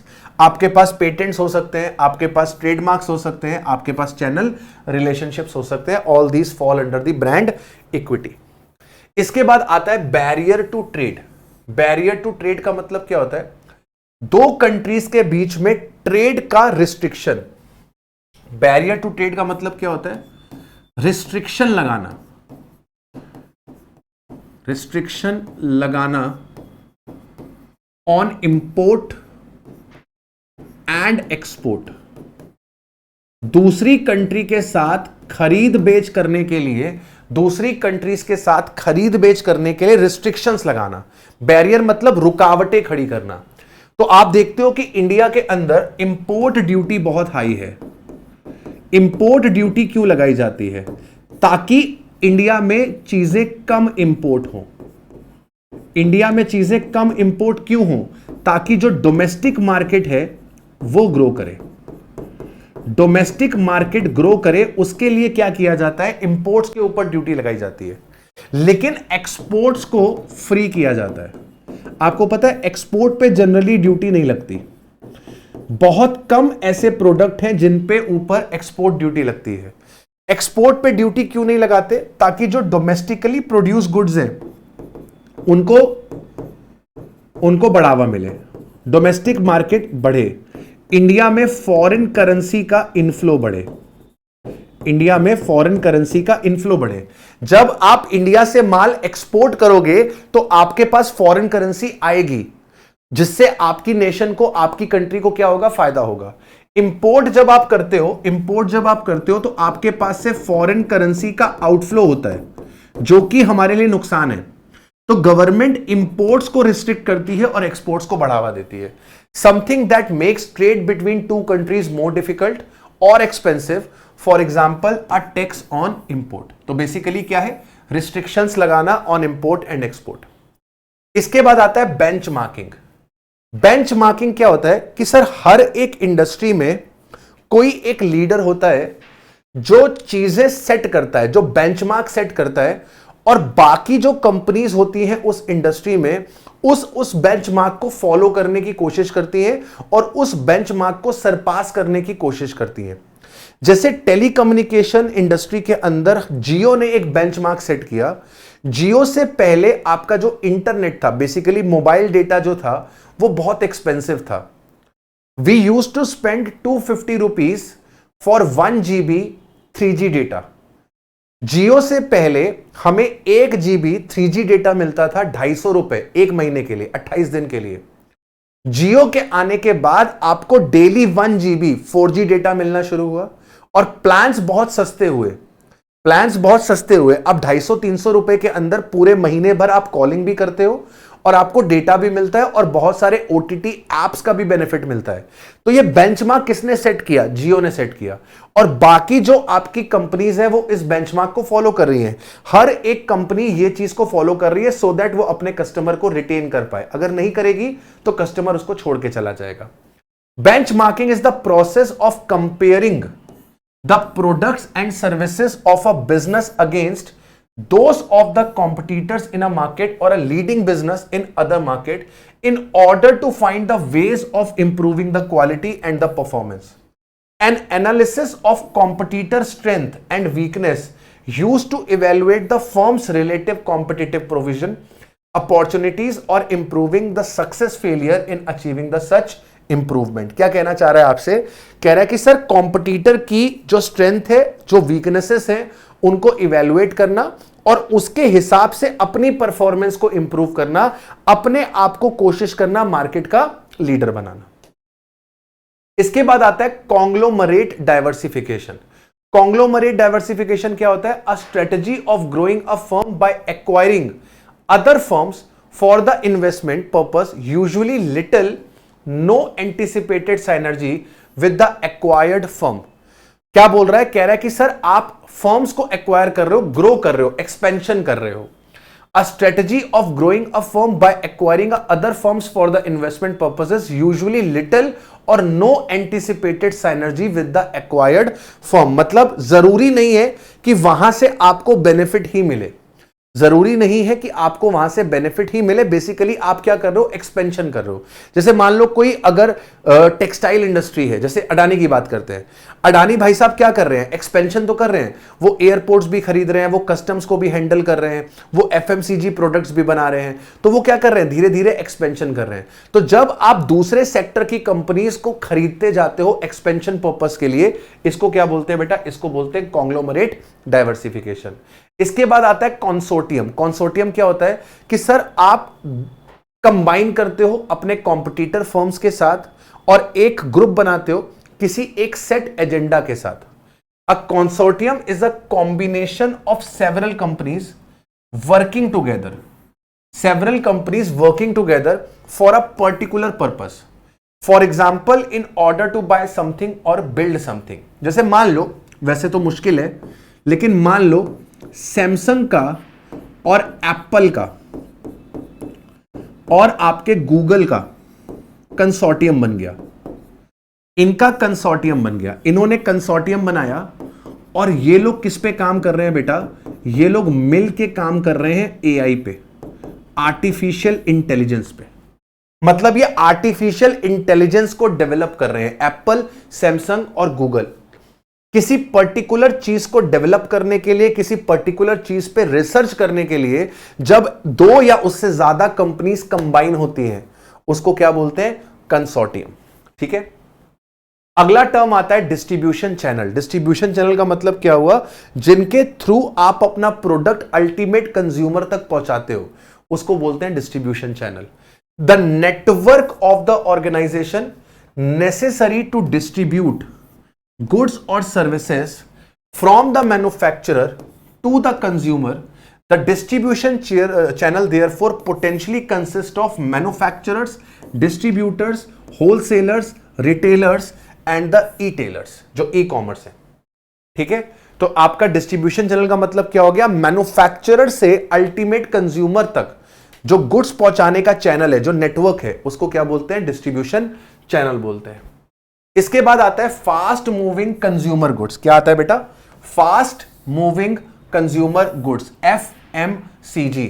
FMCG क्या होते हैं? सर ये वो प्रोडक्ट्स होते हैं जो हाई वॉल्यूम में बिकते हैं, जो हाई वॉल्यूम में बिकते हैं, लो यूनिट वैल्यू होती है, मतलब सस्ते होते हैं, and have a fast consumer repurchase. जैसे आपका टूथपेस्ट, टूथपेस्ट तो टूथपेस्ट हाई क्वांटिटी में बिकता है भाई। पूरी जो पॉपुलेशन है इंडिया की, उसमें से मैं कह रहा हूं नहीं 100% सही, तो एटलीस्ट 70% जो हमारी पॉपुलेशन है वो टूथपेस्ट को यूज करती होगी। तो 140 करोड़ के 70%, चलो 60% भी पकड़ लो, 60% पॉपुलेशन टूथपेस्ट को यूज करती है। 40% टूथपेस्ट यूज नहीं करती, वो आज भी दंत मंजन यूज कर रही है या फिर दातुन यूज कर रही है, किनारे कर दो। 60% पॉपुलेशन है जो टूथपेस्ट यूज कर रही है, हाई वॉल्यूम में सेल्स होती है। और टूथपेस्ट, एक टूथपेस्ट कितने का आता है? सर एक टूथपेस्ट 50 रुपए का आता है, लेट सपोज। एक टूथपेस्ट लेट सपोज कितने रुपए का आता है? 50 रुपए का आता है। तो 50 रुपीज का लो प्राइस वैल्यू, लो यूनिट वैल्यू और हाई वॉल्यूम्स में बिकते हैं। और टूथपेस्ट जल्दी जल्दी कंज्यूमर खरीदता है। जितनी बड़ी फैमिली होगी, मान लो एक फैमिली है उसमें 10 लोग हैं, ज्वाइंट फैमिली है, 15 लोग हैं, तो वहां पे टूथपेस्ट की खपत जल्दी होगी।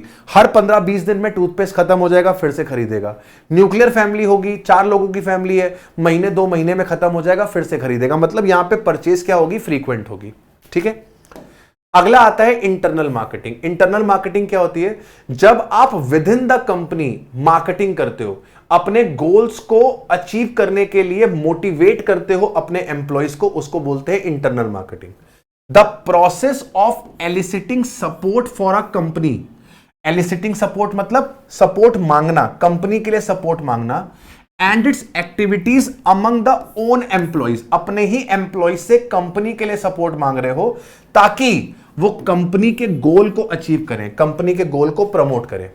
This process can happen at a number of levels, from increasing the awareness of the individual product or marketing campaigns to explaining overall business strategies. तो हम हमारे एम्प्लॉइज को अपने प्रोडक्ट के बारे में ट्रेन करते हैं, उनको अपने प्रोडक्ट के एडवांटेजेस के बारे में बताते हैं, ताकि कल को वो जब कंज्यूमर से इंटरैक्ट करें तो उनको भी उसके बेनिफिट्स बता सके।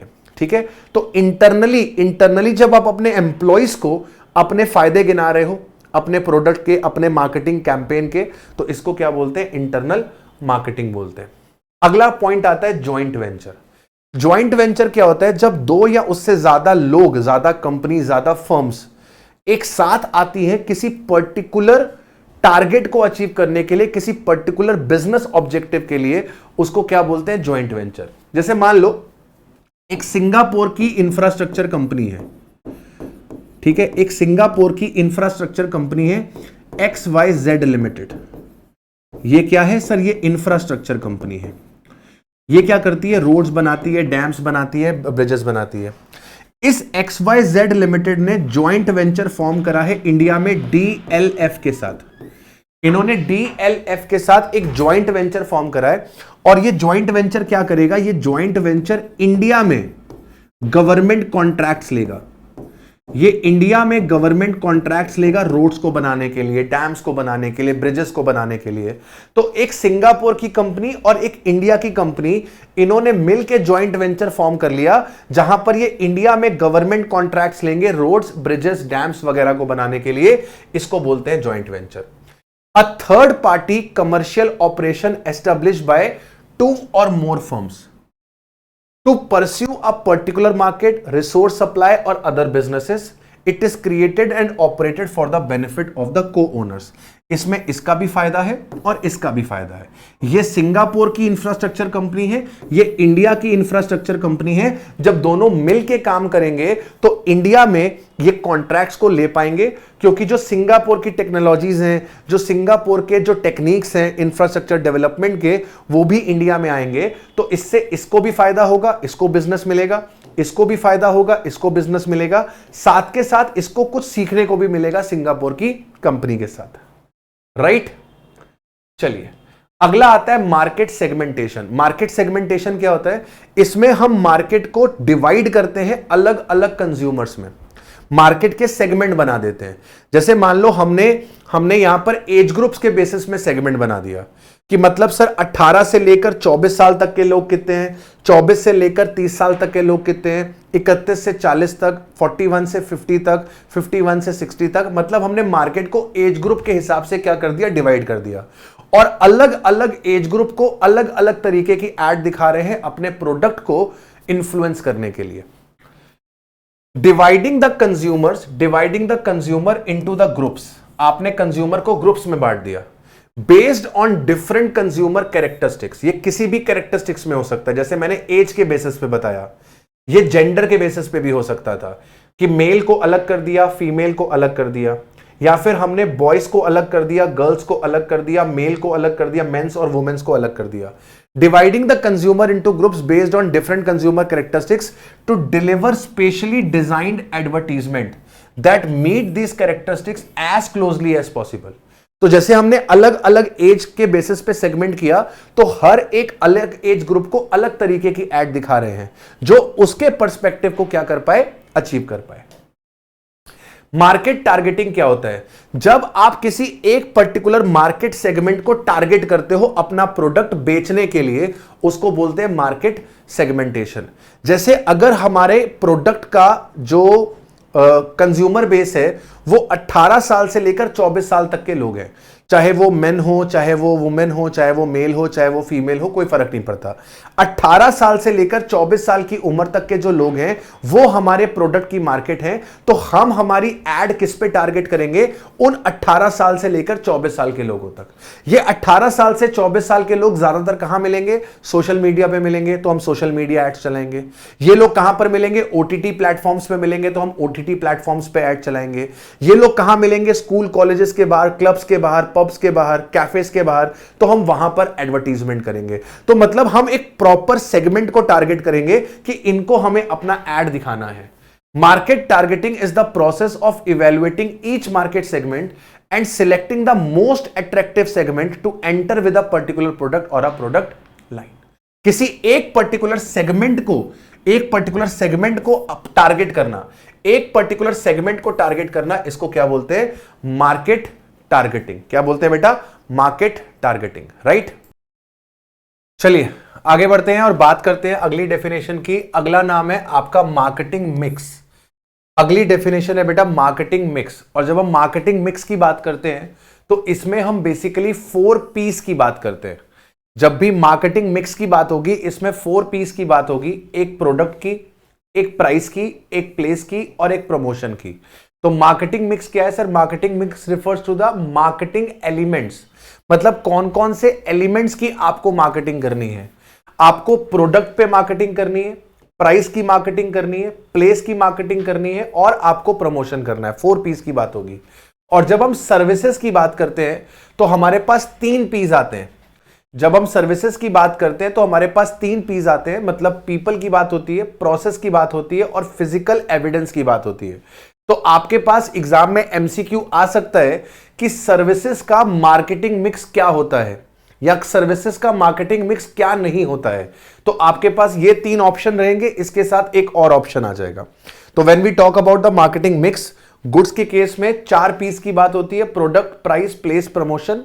और सर्विसेज के लिए पीपल, प्रोसेस एंड आपका फिजिकल एविडेंस। अगला पॉइंट आता है आपके पास मिशन। मिशन क्या है सर? मिशन है आपका एक लॉन्ग टर्म गोल, एक लॉन्ग टर्म ऑब्जेक्टिव। मतलब ऑर्गेनाइजेशन क्या करना चाहती है, ऑर्गेनाइजेशन का जो अल्टीमेट गोल है, जो वो अचीव करना चाहती है, उसको बोलते हैं मिशन। जैसे कि पीडब्ल्यू का मिशन है कि आपको अफोर्डेबल एजुकेशन प्रोवाइड करना है और बेस्ट क्वालिटी का एजुकेशन प्रोवाइड करना है। पीडब्ल्यू का टारगेट है कि यार कोई अगर रिक्शे चलाने वाले का भी बच्चा है ना, उसको भी एक high level of education receive करने का राइट है। और इसी डायरेक्शन में पीडब्ल्यू काम कर रहा है कि भाई जो एजुकेशन है वो हर एक बंदे तक एक्सेस हो सके। और कहीं हद तक पीडब्ल्यू अपने इस टारगेट को अचीव कर पा रहा है। जिस भी सेक्टर में पीडब्ल्यू जा रहा है वहां पर रेवोल्यूशन आ रहा है, राइट। ठीक है सर। तो मिशन क्या है? Unique purpose. आपका पर्पस, आप क्यों बने हो। It is a unique purpose of a firm that set it apart from the firm of its type. तो बहुत सारे एडटेक्स हैं हमारे पास इंडिया में और उन एडटेक्स में पीडब्ल्यू सबसे अलग क्यों है? क्योंकि बाकी लोग पैसे के पीछे भाग रहे हैं लेकिन आपका पीडब्ल्यू पैसे के पीछे नहीं भाग रहा। वो उसका एक मिशन है, वो एक एजेंडा लेकर निकला है कि उसे अफोर्डेबल एजुकेशन प्रोवाइड करनी है और best quality of education provide करनी है। और यही रीजन है कि पीडब्ल्यू मासेस को टारगेट कर पा रहा है, राइट। ठीक है सर। अगला पॉइंट आता है नीश मार्केटिंग। नीश मार्केटिंग मतलब क्या होता है कि एक पर्टिकुलर सेगमेंट को टारगेट करना या एक तरीके की टारगेटिंग करना। जैसे आपके पास टारगेटिंग करने के मार्केटिंग करने के बहुत सारे ऑप्शंस हैं। आप पैम्फलेट्स बना सकते हो, आप टीवी में ऐड चला सकते हो, आप सोशल मीडिया पे ऐड चला सकते हो। तो आपको किसी एक नीश पे काम करना है, मतलब किसी एक पर्टिकुलर सेगमेंट को पकड़ के चलना है। नीश marketing refers to exploitation of the comparatively small market segment by the businesses that decides to concentrate their efforts। तो अपने एफर्ट्स को एक स्मॉल सेगमेंट पे लगाना। जैसे आपके पास मार्केट बहुत बड़ी है, लेट्स से फॉर एग्जांपल हम शर्ट्स बनाते, तो शर्ट्स तो यार बहुत लोग पहनते हैं ना यार। शर्ट्स तो मेन भी पहनती हैं, वुमेन भी पहनती है। अब मेन और वुमेन में भी एज ग्रुप है, सर हर एज ग्रुप के लोग पहनते हैं, 5 साल से लेकर 5 साल का तो मेन नहीं होगा, बॉय होगा। लेकिन एक बात की बात है कि सर आपका हर एक एज ग्रुप में मेन वुमेन शर्ट्स पहनते हैं। लेकिन हमने क्या किया, हमने ऐसी शर्ट्स बनाई जो टारगेट कर रही हैं केवल 25 से लेकर 30 इयर्स तक के मेन को। हमने ऐसी शर्ट्स बनाई हैं जो टारगेट कर रही हैं 25 ईयर्स से लेकर 30 इयर्स तक के मेन को। इसको क्या बोलेंगे कि आपने एक स्मॉल सेगमेंट चूज कर लिया, अब आपका जो मार्केटिंग कंसंट्रेशन है वो सिर्फ और सिर्फ यहां पर है, आपका फोकस सिर्फ इधर है कि इस एज ग्रुप के लोगों को हमें हमारी शर्ट्स को क्या करना है, सेल करना है। या फिर हो सकता है आप फंकी टी शर्ट्स बनाते हो।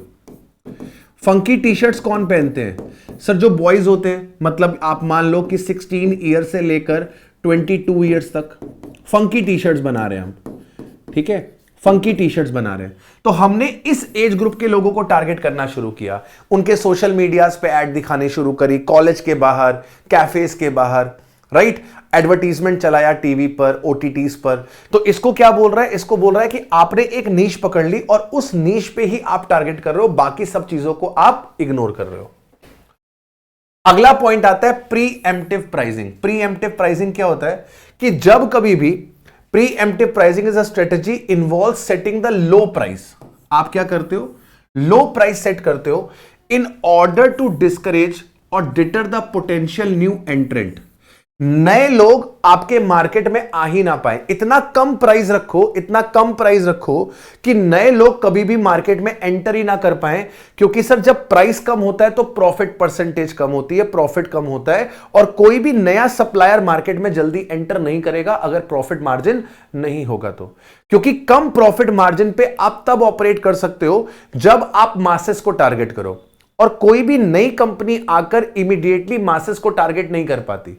तो जो ऑलरेडी एस्टैब्लिश्ड पेयर होते हैं वो लोग क्या करते हैं, प्राइसेस को इतना कम कर देते हैं कि जो छोटी छोटी फर्म्स हैं वो बंद हो जाती हैं, नए फर्म्स एंटर नहीं कर पाते, और धीरे धीरे वो एक तरीके की मोनोपोली क्रिएट करते हैं और उसके बाद अपना बढ़िया प्रॉफिट कमाना शुरू करते हैं।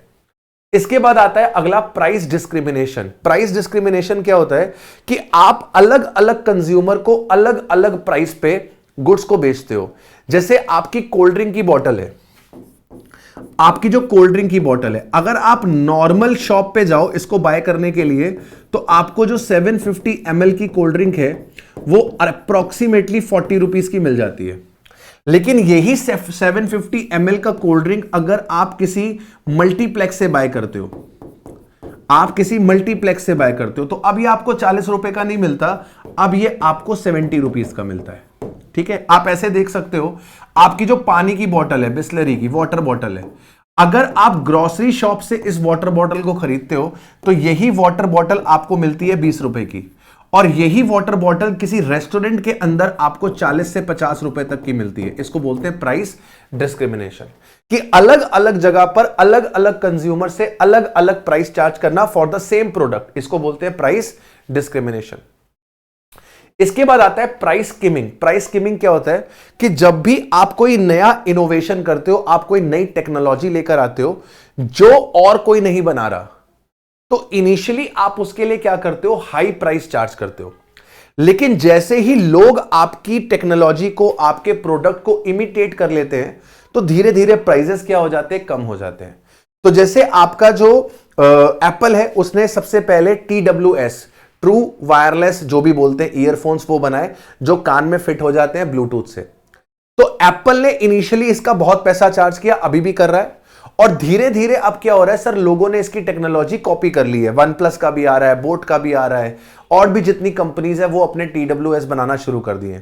तो इनिशियली क्या होता है, जब आप अपना कोई नया चीज लेकर आते हो, इनोवेटिव चीज लेकर आते हो, तो आप क्या करते हो, रिलेटिवली हाई प्राइस चार्ज करते हो फॉर अ शॉर्ट टाइम।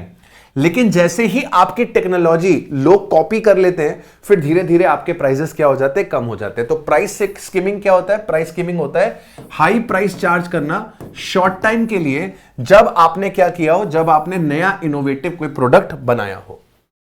इसके बाद अगला आता है बैंकिंग टर्मिनोलॉजी में एडमिनिस्टर्ड रेट। एडमिनिस्टर्ड रेट क्या होता है सर, ये वो इंटरेस्ट रेट होता है जिसे हम चेंज कर सकते हैं बाय द लेंडर, जिसने पैसा लेंड किया है। फॉर एग्जाम्पल, बैंक ने आपको लोन दिया है 5 लाख रुपए का, और बैंक ने आपको लोन दिया है 8% का, और ये 8% का रेट जो है बैंक चेंज कर सकता है। बैंक ने आपको जो रेट दिया है वो एडमिनिस्टर्ड रेट है। बैंक के पास पावर है कि वो 8% के रेट को बढ़ा सकता है 9% पे, घटा सकता है 7% पे, पावर है बैंक के पास। तो एडमिनिस्टर्ड रेट वो रेट होता है जिसे अपन क्या कर सकते हैं, चेंज कर सकते हैं। कौन चेंज करता है, लेंडर चेंज करता है। कौन चेंज करता है, लेंडर। लेंडर यहां पे वो रेट को चेंज करता है। In some cases, these rates can also be changed by the depositor and the pay. अब ये डिपेंड करता है लेंडर के बीच में और बोरोवर के बीच में कि कौन आपका रेट चेंज कर सकता है। कुल मिलाकर कहने का मतलब कि अगर आपको एडमिनिस्ट्रेड रेट के बारे में मिले क्वेश्चन, तो समझ जाना एडमिनिस्ट्रेड रेट वो रेट है जिस रेट को अपन क्या कर सकते हैं बेटा, चेंज कर सकते हैं। अगला आता है American depository receipt. American depository receipt क्या होती है? अगर मान लो किसी को यूएस के इन्वेस्टर से पैसा उठाना है, कोई इंडियन कंपनी है और वो यूएस मार्केट से पैसा उठाना चाहती है। अब ये कंपनी यूएस मार्केट में जो स्टॉक मार्केट है वहां पर लिस्टेड नहीं है। फॉर एग्जांपल रिलायंस, रिलायंस को यूएस मार्केट के जो इन्वेस्टर्स हैं उनसे पैसा उठाना है। रिलायंस यूएस के स्टॉक एक्सचेंज पे लिस्टेड नहीं है, तो रिलायंस कैसे यूएस मार्केट से पैसा उठा सकती है? सर, रिलायंस अपनी अमेरिकन डिपॉजिटरी रिसीट्स इशू कर सकती है। American depository receipts, also known as ADR, are the depository receipts which are equal to a specific number of shares. ये एक शेयर्स के बराबर होते हैं of a company that have been issued in a foreign country. Foreign country में इसको issue किया जाता है। American depository receipts are traded only in the United States of America, USA में ही ट्रेड होते हैं। Similar mechanism exist for other countries also. तो कुल मिलाकर कहने का मतलब कि इंडियन कंपनी अगर फॉरेन इन्वेस्टर से पैसा उठाना चाहती है तो वो यूएस में जाकर अमेरिकन डिपॉजिटरी रिसीट्स को क्या कर सकती है, इशू कर सकती है। ऐसे ही यूरोपियन डिपॉजिटरी रिसीट्स भी होती हैं, ईडीआरस। ये कहां पर इशू होती है? यूरोप में इशू होती है।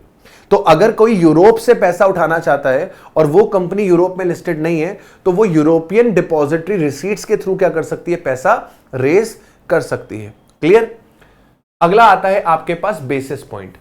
बेसिस पॉइंट फाइनेंस में यूज होता है। आपका जो 0.01% होता है ना, 0.01, ये 1 बेसिस पॉइंट होता है। 1 बेसिस पॉइंट होता है। जैसे मान लो आपका इंटरेस्ट रेट है, आपका इंटरेस्ट रेट है 12.40%, 12.40%, और आपसे कहा जाए कि interest rate 2 basis point, interest rate 2 basis point increase हो गया। Interest rate 2 basis point increase हो गया, तो 2 बेसिस पॉइंट का मतलब क्या हुआ? 0.02 इंक्रीज हो गया। यानी कि आपका जो नया रेट होगा वो कितना हो जाएगा? 12.42%। 12.40% पे 2 बेसिस पॉइंट ऐड हो गए, 0.02 ऐड हो गए। जब 0.02 ऐड हो गए तो वो 12.42 बन गया। अगर ये कहा जाए कि आपके 3 बेसिस पॉइंट रिड्यूस हो गए, 3 बेसिस पॉइंट रिड्यूस हो गए, तो आपका जो 12.40 का रेट था, इसमें से 3 बेसिस पॉइंट मतलब 0.03 रिड्यूस हो गया, आपका 12.37% आपका नया रेट हो गया। तो एक बेसिस पॉइंट जो होता है वो 0.01 के बराबर होता है। It is 1/100 of 1%। It is 1/100 of 1%। Bridge financing क्या होती है? सर, ब्रिज फाइनेंसिंग होती है जब आपका लोन पास होता है और जब आपके पास लोन क्रेडिट होता है, इसके बीच का जो गैप होता है, उस गैप में जो आपको पैसे की जरूरत है, उसके लिए आपको जो लोन दिया जाता है वो होता है ब्रिज फाइनेंसिंग। मान लो मेरा लोन पास हुआ है 1 दिसंबर 2023 को, यहां मेरा लोन पास हुआ है कि मुझे लोन मिल जाएगा, लेकिन मेरे बैंक अकाउंट में जो पैसा आएगा वो 31 जनवरी को आएगा। 31 जनवरी 20 को मेरे को पैसा रिसीव होगा, मुझे लोन का अमाउंट रिसीव होगा, लेकिन मुझे पैसे की जरूरत इमीडिएटली है। ये जो 2 महीने का टाइम है, इस महीने के टाइम पे जो मेरी फंड्स की रिक्वायरमेंट है, इस टाइम पीरियड पे जो मेरी फंड्स की रिक्वायरमेंट है, उस रिक्वायरमेंट को फिल करने के लिए मुझे शॉर्ट टर्म लोन दिया जाएगा 2 महीने के लिए, और उसको क्या बोलते हैं? Bridge financing, also known as gap financing. Bridge financing is a loan where the time and the cash flow between a short term loan and a long term loan is filled up. Short term loan और long term loan का time fill up हो रहा है। Bridge financing begins at the end of the time period of the first loan and ends with the start of the time period of the second loan. पहले loan और दूसरे loan के बीच का जो time gap है उसको fill करने के लिए, thereby bridging the gap between the loans, it is also known as gap financing. आपका लोन 1 यहां पे रीपे हुआ, लोन 1 यहां पर रीपे हुआ, लोन 2 यहां पर मिलेगा, लोन 2 यहां पर रिसीव होगा। ये तारीख है मान लो 1 दिसंबर 23, ये तारीख है मान लो 1 जनवरी 24। तो आपको एक महीने का जो गैप है, इस टाइम पीरियड के लिए जो लोन चाहिए, आपको एक शॉर्ट टर्म लोन दिया जाएगा और इसी लोन को नाम दिया जाएगा ब्रिज फाइनेंसिंग या फिर गैप फाइनेंसिंग। दो लोन्स के बीच का जो टाइम पीरियड है, उस टाइम पीरियड के लिए जो शॉर्ट टर्म लोन दिया जाता है, दैट इज ब्रिज फाइनेंसिंग। या फिर जब आपका लोन पास हुआ और जब आपका लोन क्रेडिट हुआ, इसके बीच का जो टाइम गैप होता है, उस फंड्स रिक्वायरमेंट को पूरा करने के लिए जो लोन दिया जाता है, उसे भी बोलते हैं आपका ब्रिज फाइनेंसिंग। अगला पॉइंट आपके पास निकल कर आता है डेप्ट सेटलमेंट। जैसे कि नाम बता रहा है सेटलमेंट, सेटलमेंट का मतलब कि आप डेप्ट को पे कर रहे हो। डेप्ट का मतलब क्या है? लोन। तो लोन सेटलमेंट, हम लेंडर के साथ नेगोशिएशन करते हैं कि वो या तो इंटरेस्ट रेट कम कर दे या तो हमारी इंस्टॉलमेंट्स कम कर दे, जिससे कि हम उसका लोन जल्दी रीपे कर दे। डेप्ट सेटलमेंट एक प्रोसीजर है जहां पर जो पर्सन बोरोवर है वो नेगोशिएट करता है। बोरोवर नेगोशिएट करता है किसके साथ? लेंडर के साथ। किस बारे में? कि भाई रिड्यूस कर दो मेरी इंस्टॉलमेंट, रिड्यूस कर दो मेरी इंस्टॉलमेंट, या फिर मेरा रेट ऑफ रीपेमेंट जो इंटरेस्ट रेट है वो कम कर दो, सो दैट मैं आपको फास्ट और गारंटीड रीपेमेंट कर पाऊं। मतलब मैं आपका जो लोन है वो जल्दी चुका पाऊं। इसके लिए नेगोशिएशन होता है कि इंस्टॉलमेंट्स या तो कम कर दी जाए या तो रेट ऑफ इंटरेस्ट कम कर दिया जाए। ये बेसिकली डेप्ट सेटलमेंट पता है किसके साथ होता है?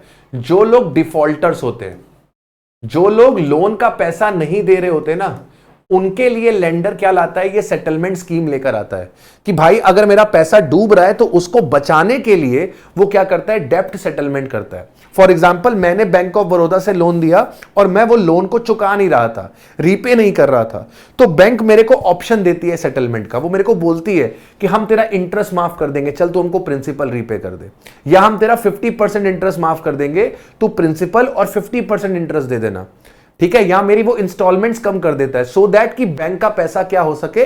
रिकवर हो सके। इसके बाद आता है earnest money deposit. Earnest money deposit क्या होता है? कि जब भी आप किसी रियल एस्टेट प्रॉपर्टी में इन्वॉल्व होते हो, उसका कॉन्ट्रैक्ट करते हो। जैसे आप मेरे पास घर खरीदने के लिए आए, आपने कहा जसमीत सर आपका घर खरीदना है, मैंने कहा खरीद लो। आपने पूछा कितने का है, मैंने कहा 2 करोड़ रुपए का है। आपने कहा ठीक है सर घर खरीदेंगे आपका, ये पकड़िए टोकन 1 लाख रुपए। हम आपके घर के पेपर्स पहले चेक करवाएंगे कि आपने इस घर के ऊपर लोन तो नहीं ले रखा। हम चेक करेंगे कि आपने अपने घर के हाउस टैक्स वगैरह जो है वो सारे ड्यूज पहले से पे तो कर रखे कि नहीं कर रखे। हम ये चेक करेंगे कि सर ये वाला घर के ऊपर कोई कर्जा वर्जा तो नहीं है, लोन तो नहीं ले रखा। हम ये चेक करेंगे कि इस प्रॉपर्टी के ऊपर कोई कोर्ट में डिस्प्यूट तो नहीं चल रहा। तो आपने मुझे 1 लाख रुपए दिया, एक कॉन्ट्रैक्ट कर लिया कि सर हम आपका घर खरीदेंगे। 1 लाख रुपए देने के बाद आपने मेरे घर के पेपर चेक करे, आपने म्युनिसिपैलिटी में चेक किया कि भाई घर का जो टैक्सेस वगैरह है वो सब जसमीत सर ने पे करा हुआ है कि नहीं करा हुआ। आपने कोर्ट में चेक किया कि इस प्रॉपर्टी के ऊपर कोई लिटिगेशन तो नहीं चल रहा, राइट। जब आप संतुष्ट हो गए तो उसके बाद आपने मुझे एडवांस दिया और कुछ समय के बाद बाकी पैसा देके मेरे से प्रॉपर्टी खरीद लिया। तो बेसिकली अर्नेस्ट मनी क्या होता है? अर्नेस्ट मनी एक डिपॉजिट का अमाउंट है जो कि बायर देता है to the potential seller of the real estate in the initial stages of the negotiation. जब इनिशियल स्टेज होता है, जब नया नया आप घर खरीदने के लिए मेरे पास आए हो, तो आप मेरे को 1 लाख दे देते हो ताकि आप ये दिखा दो, अपनी इंटेंशन क्लियर कर दो कि सर हम घर खरीदने आए हैं, हम सिर्फ भाव ताव करने के लिए नहीं आए। आप मुझे 1 लाख रुपए देते हो। 1 लाख रुपए देने का मतलब क्या है? कि आप सीरियस हो, आप मेरी प्रॉपर्टी खरीदना चाहते हो। फिर मैं आपको अपने डॉक्यूमेंट्स की फोटोकॉपी वगैरह दे देता हूं और फिर आप वो डॉक्यूमेंट्स को वेरीफाई करते हो कि यार ये डॉक्यूमेंट्स जो है घर के वो सही है कि नहीं। Once you are satisfied with the documents, with the title, फिर आप मेरे साथ एक एग्रीमेंट टू सेल में आते हो। फिर उसमें हो सकता है आपने मुझे 50 लाख रुपए दिए और कहा कि रिमेनिंग जो आपका 1 करोड़ 50 लाख है वो हम 2 महीने बाद, 3 महीने बाद, 4 महीने बाद, वॉट एवर द केस में भी हम आपको तब दे देंगे। तो इसको क्या बोलते हैं? इसको बोलते हैं अर्नेस्ट मनी। ठीक है, चलिए अगला पॉइंट आता है आपके पास letter of credit. Letter of credit क्या होता है? Sir letter of credit basically एक गारंटी होती है जो इंपोर्टर का बैंक देता है एक्सपोर्टर को। क्या होती है? लेटर ऑफ क्रेडिट एक गारंटी होती है ये एक गारंटी होती है जो कौन देता है सर? गारंटी होती है जो इंपोर्टर का बैंक देता है, जो इंपोर्टर का बैंक देता है टू एक्सपोर्टर, कि भाई अगर इंपोर्टर ने पेमेंट नहीं करी तो हम उसकी जगह पर पेमेंट करेंगे। लेटर ऑफ क्रेडिट क्या होता है? It is a guarantee which is given by the importer's bank to the exporter कि that in case importer fails to make the payment, importer bank will pay you. ठीक है, for example आप रहते हो Dubai में, मैंने आपसे gold import किया, ठीक है, मैंने आपसे गोल्ड इंपोर्ट किया, तो आपको कहीं ना कहीं ये डर लगेगा कि यार मैं गोल्ड जसमीत को दे रहा हूं 2 महीने के क्रेडिट पे, जसमीत 2 महीने बाद पेमेंट करेगा कि नहीं करेगा। अगर तो आप मेरे से अपफ्रंट पेमेंट ले रहे हो तो अब तो कोई टेंशन ही नहीं है, आपको पूरा पैसा मिलेगा, आप मुझे गोल्ड दे दोगे। लेकिन अगर आप मुझे उधार पे गोल्ड दे रहे हो, 2 महीने का आप उधार दे रहे हो, 50 लाख रुपए का गोल्ड मैंने आपसे इंपोर्ट करवाया है, 2 महीने का आपने मुझे उधार दिया है, तो आपको कहीं ना कहीं ये टेंशन होगी कि नहीं कि जसमीत सर डिफॉल्ट ना कर दें। तो आप मेरे से एक सिक्योरिटी मांगोगे कि भाई मुझे कुछ गारंटी तो दो कि आप मुझे पेमेंट करोगे। तो फिर मैं क्या करूंगा, अपने बैंक के पास जाऊंगा और बैंक से कहूंगा कि मेरे प्यारे एक्सपोर्टर को आप लेटर ऑफ क्रेडिट इशू कर दो। बैंक मेरे बिहाफ पे आपको गारंटी देगा कि अगर जसमीत ने पैसा नहीं दिया तो बैंक आपको पैसा देगा। वो लेटर ऑफ क्रेडिट जब आपको मिल जाएगा तो आपको तसल्ली हो जाएगी कि यार जसमीत ने पेमेंट नहीं करी तो जसमीत का बैंक वहां पर हमें क्या कर देगा, पेमेंट कर देगा। अब आपके मन में सवाल आएगा कि सर बैंक आपको लेटर ऑफ क्रेडिट क्यों देगा, बैंक आपकी गारंटी क्यों देगा? तो बेटा मैं बैंक को इसके बदले में कमीशन दूंगा, मैं बैंक को इसके बदले में चार्जेस पे करूंगा। मतलब बैंक मेरे से लेटर ऑफ क्रेडिट इशू करने का कुछ पैसा चार्ज करेगी, तो बैंक की उस गारंटी पे कमाई होगी। अब मान लो 50 लाख रुपए का लेटर ऑफ क्रेडिट है, तो बैंक मेरे से पहले 50 लाख की कोई चीज गिरवी रखवाएगी, तब वो गारंटी देगी। अब मेरी नेटवर्थ मान लो 2 लाख रुपए की है और मैं बैंक से कहूं कि 50 लाख की गारंटी दे दो, तो बैंक गारंटी क्यों देगा? बैंक गारंटी नहीं देगा। तो बैंक आपसे पहले क्या करेगा, आपकी मॉर्टगेज करवाएगा, कुछ आपसे कॉन्क्रीट सिक्योरिटी लेगा और उसके बाद ही वो आपको क्या करेगा, गारंटी देगा। राइट, ठीक है sir. A document issued by a bank on behalf of the buyer or the importer stating its commitment to pay to the third party, that is a seller or exporter. ये document issue करा है किसने? Bank ने। Letter of credit कौन issue करता है? Bank issue करता है। किसके बिहाफ पे? On behalf of the buyer, जो कि बेसिकली कौन होता है? इंपोर्टर होता है। और ये गारंटी किसको दी जाती है? थर्ड पार्टी को। थर्ड पार्टी कौन है? सेलर, यानी कि एक्सपोर्टर। तो बैंक एक डॉक्यूमेंट इशू कर रहा है एक्सपोर्टर को, किसके बिहाफ पे? इंपोर्टर के बिहाफ पे। किस चीज की है? ये गारंटी है। इस लेटर ऑफ क्रेडिट में अमाउंट होगा 50 लाख रुपए for the purchase of goods gold by its customer. Bank का कस्टमर कौन? Importer. Who is the buyer, यानी कि मैं बायर हूं। The seller has to meet the conditions given in the document and submit the relevant documents in order to receive the payment. जो seller है उसे भी कंडीशंस पूरी करनी पड़ेंगी। तो जो इंपोर्ट एक्सपोर्ट की कंडीशंस होंगी वो पूरी करनी पड़ेंगी सेलर को। सेलर अगर कंडीशंस को पूरी कर देता है और रिलेवेंट डॉक्यूमेंट्स जमा कर देता है बैंक के पास, तो बैंक क्या करेगा? बैंक पेमेंट को रिलीज कर देगा। ठीक है, तो letter of credit mainly international trade पे इस्तेमाल होता है जहां पर ह्यूज अमाउंट्स आपकी इन्वॉल्व होती हैं। अगला पॉइंट आता है रेपो रेट। रेपो रेट क्या होता है सर? रेपो रेट वो रेट होता है जिस रेट पर आरबीआई बैंक्स को शॉर्ट टर्म लोन देता है। बेसिकली ये जो लोन होता है वो 2 हफ्ते का होता है। Repo rate is the rate at विच आपका आरबीआई शॉर्ट टर्म लोन देता है किसको? बैंक्स को। फिर आता है आपके पास रिवर्स रेपो रेट। ये वो रेट होता है जिस रेट पे बैंक लोन देता है आपके आरबीआई को। ठीक है, जब आरबीआई को फंड्स की जरूरत होती है शॉर्ट टर्म के लिए, तो वो बैंक से पैसा उठाती है और बैंक जिस रेट पे आरबीआई को पैसा लेंड करता है उसको बोलते हैं रिवर्स रेपो रेट। इसके बाद आता है सिंडिकेटेड लोन। सिंडिकेटेड लोन क्या होता है? जब लोन का अमाउंट बहुत बड़ा होता है, लेट से 1000 करोड़ का लोन है, तो कोई भी एक बैंक अकेला ये 1000 करोड़ का लोन नहीं देता, बहुत सारे बैंक्स मिलके ये लोन देते हैं। फॉर एग्जांपल अडानी साहब है, अडानी साहब को 5000 करोड़ रुपए का लोन चाहिए, तो एक अकेला बैंक 5000 करोड़ का लोन नहीं देगा, 3-4-5 बैंक मिलके क्या करेंगे? अडानी साहब को 5000 करोड़ का लोन देंगे, सो दैट सबका रिस्क आपस में क्या हो जाए? डिवाइड हो जाए। इसको बोलते हैं सिंडिकेटेड लोन। इस सिंडिकेटेड लोन में एक बैंक जो होता है वो लीड बैंक होता है। एक बैंक जो होता है वो लीड बैंक होता है, जो ज्यादा अमाउंट का लोन देता है, और बाकी जो होते हैं वो उनके जो सिंडिकेट के मेंबर होते हैं वो देते हैं। तो फॉर एग्जांपल 5,000 करोड़ में से 3,000 करोड़ रुपए एसबीआई ने दे दिए और 2,000 करोड़ रुपए डिवाइड हो गए between the PNB, bank of Baroda और एनी अदर बैंक। ठीक है, तो सिंडिकेटेड लोन क्या हो गया? जब बहुत बड़ा अमाउंट ऑफ लोन होता है जो कि किसी एक बोरोवर को चाहिए, तो वहां पे मल्टीपल बैंक्स एक ग्रुप फॉर्म करते हैं, एक सिंडिकेट फॉर्म करते हैं, और सिंडिकेट फॉर्म करके वो क्या करते हैं? लेंडिंग करते हैं। और इसी के साथ हमने जो टॉप 50 डेफिनेशंस थी वो कवर कर ली हैं। उम्मीद करता हूं आपने सेशन को एंजॉय किया होगा। अगर आप लास्ट तक आए हैं तो जरूर से एक बार कमेंट करके जाइएगा कि आपको वीडियो कैसा लगा। मिलते हैं आप लोगों से ऐसे ही किसी नेक्स्ट वीडियो में। टिल देन अपना ख्याल रखिए। By two each and every one of you. Love you all.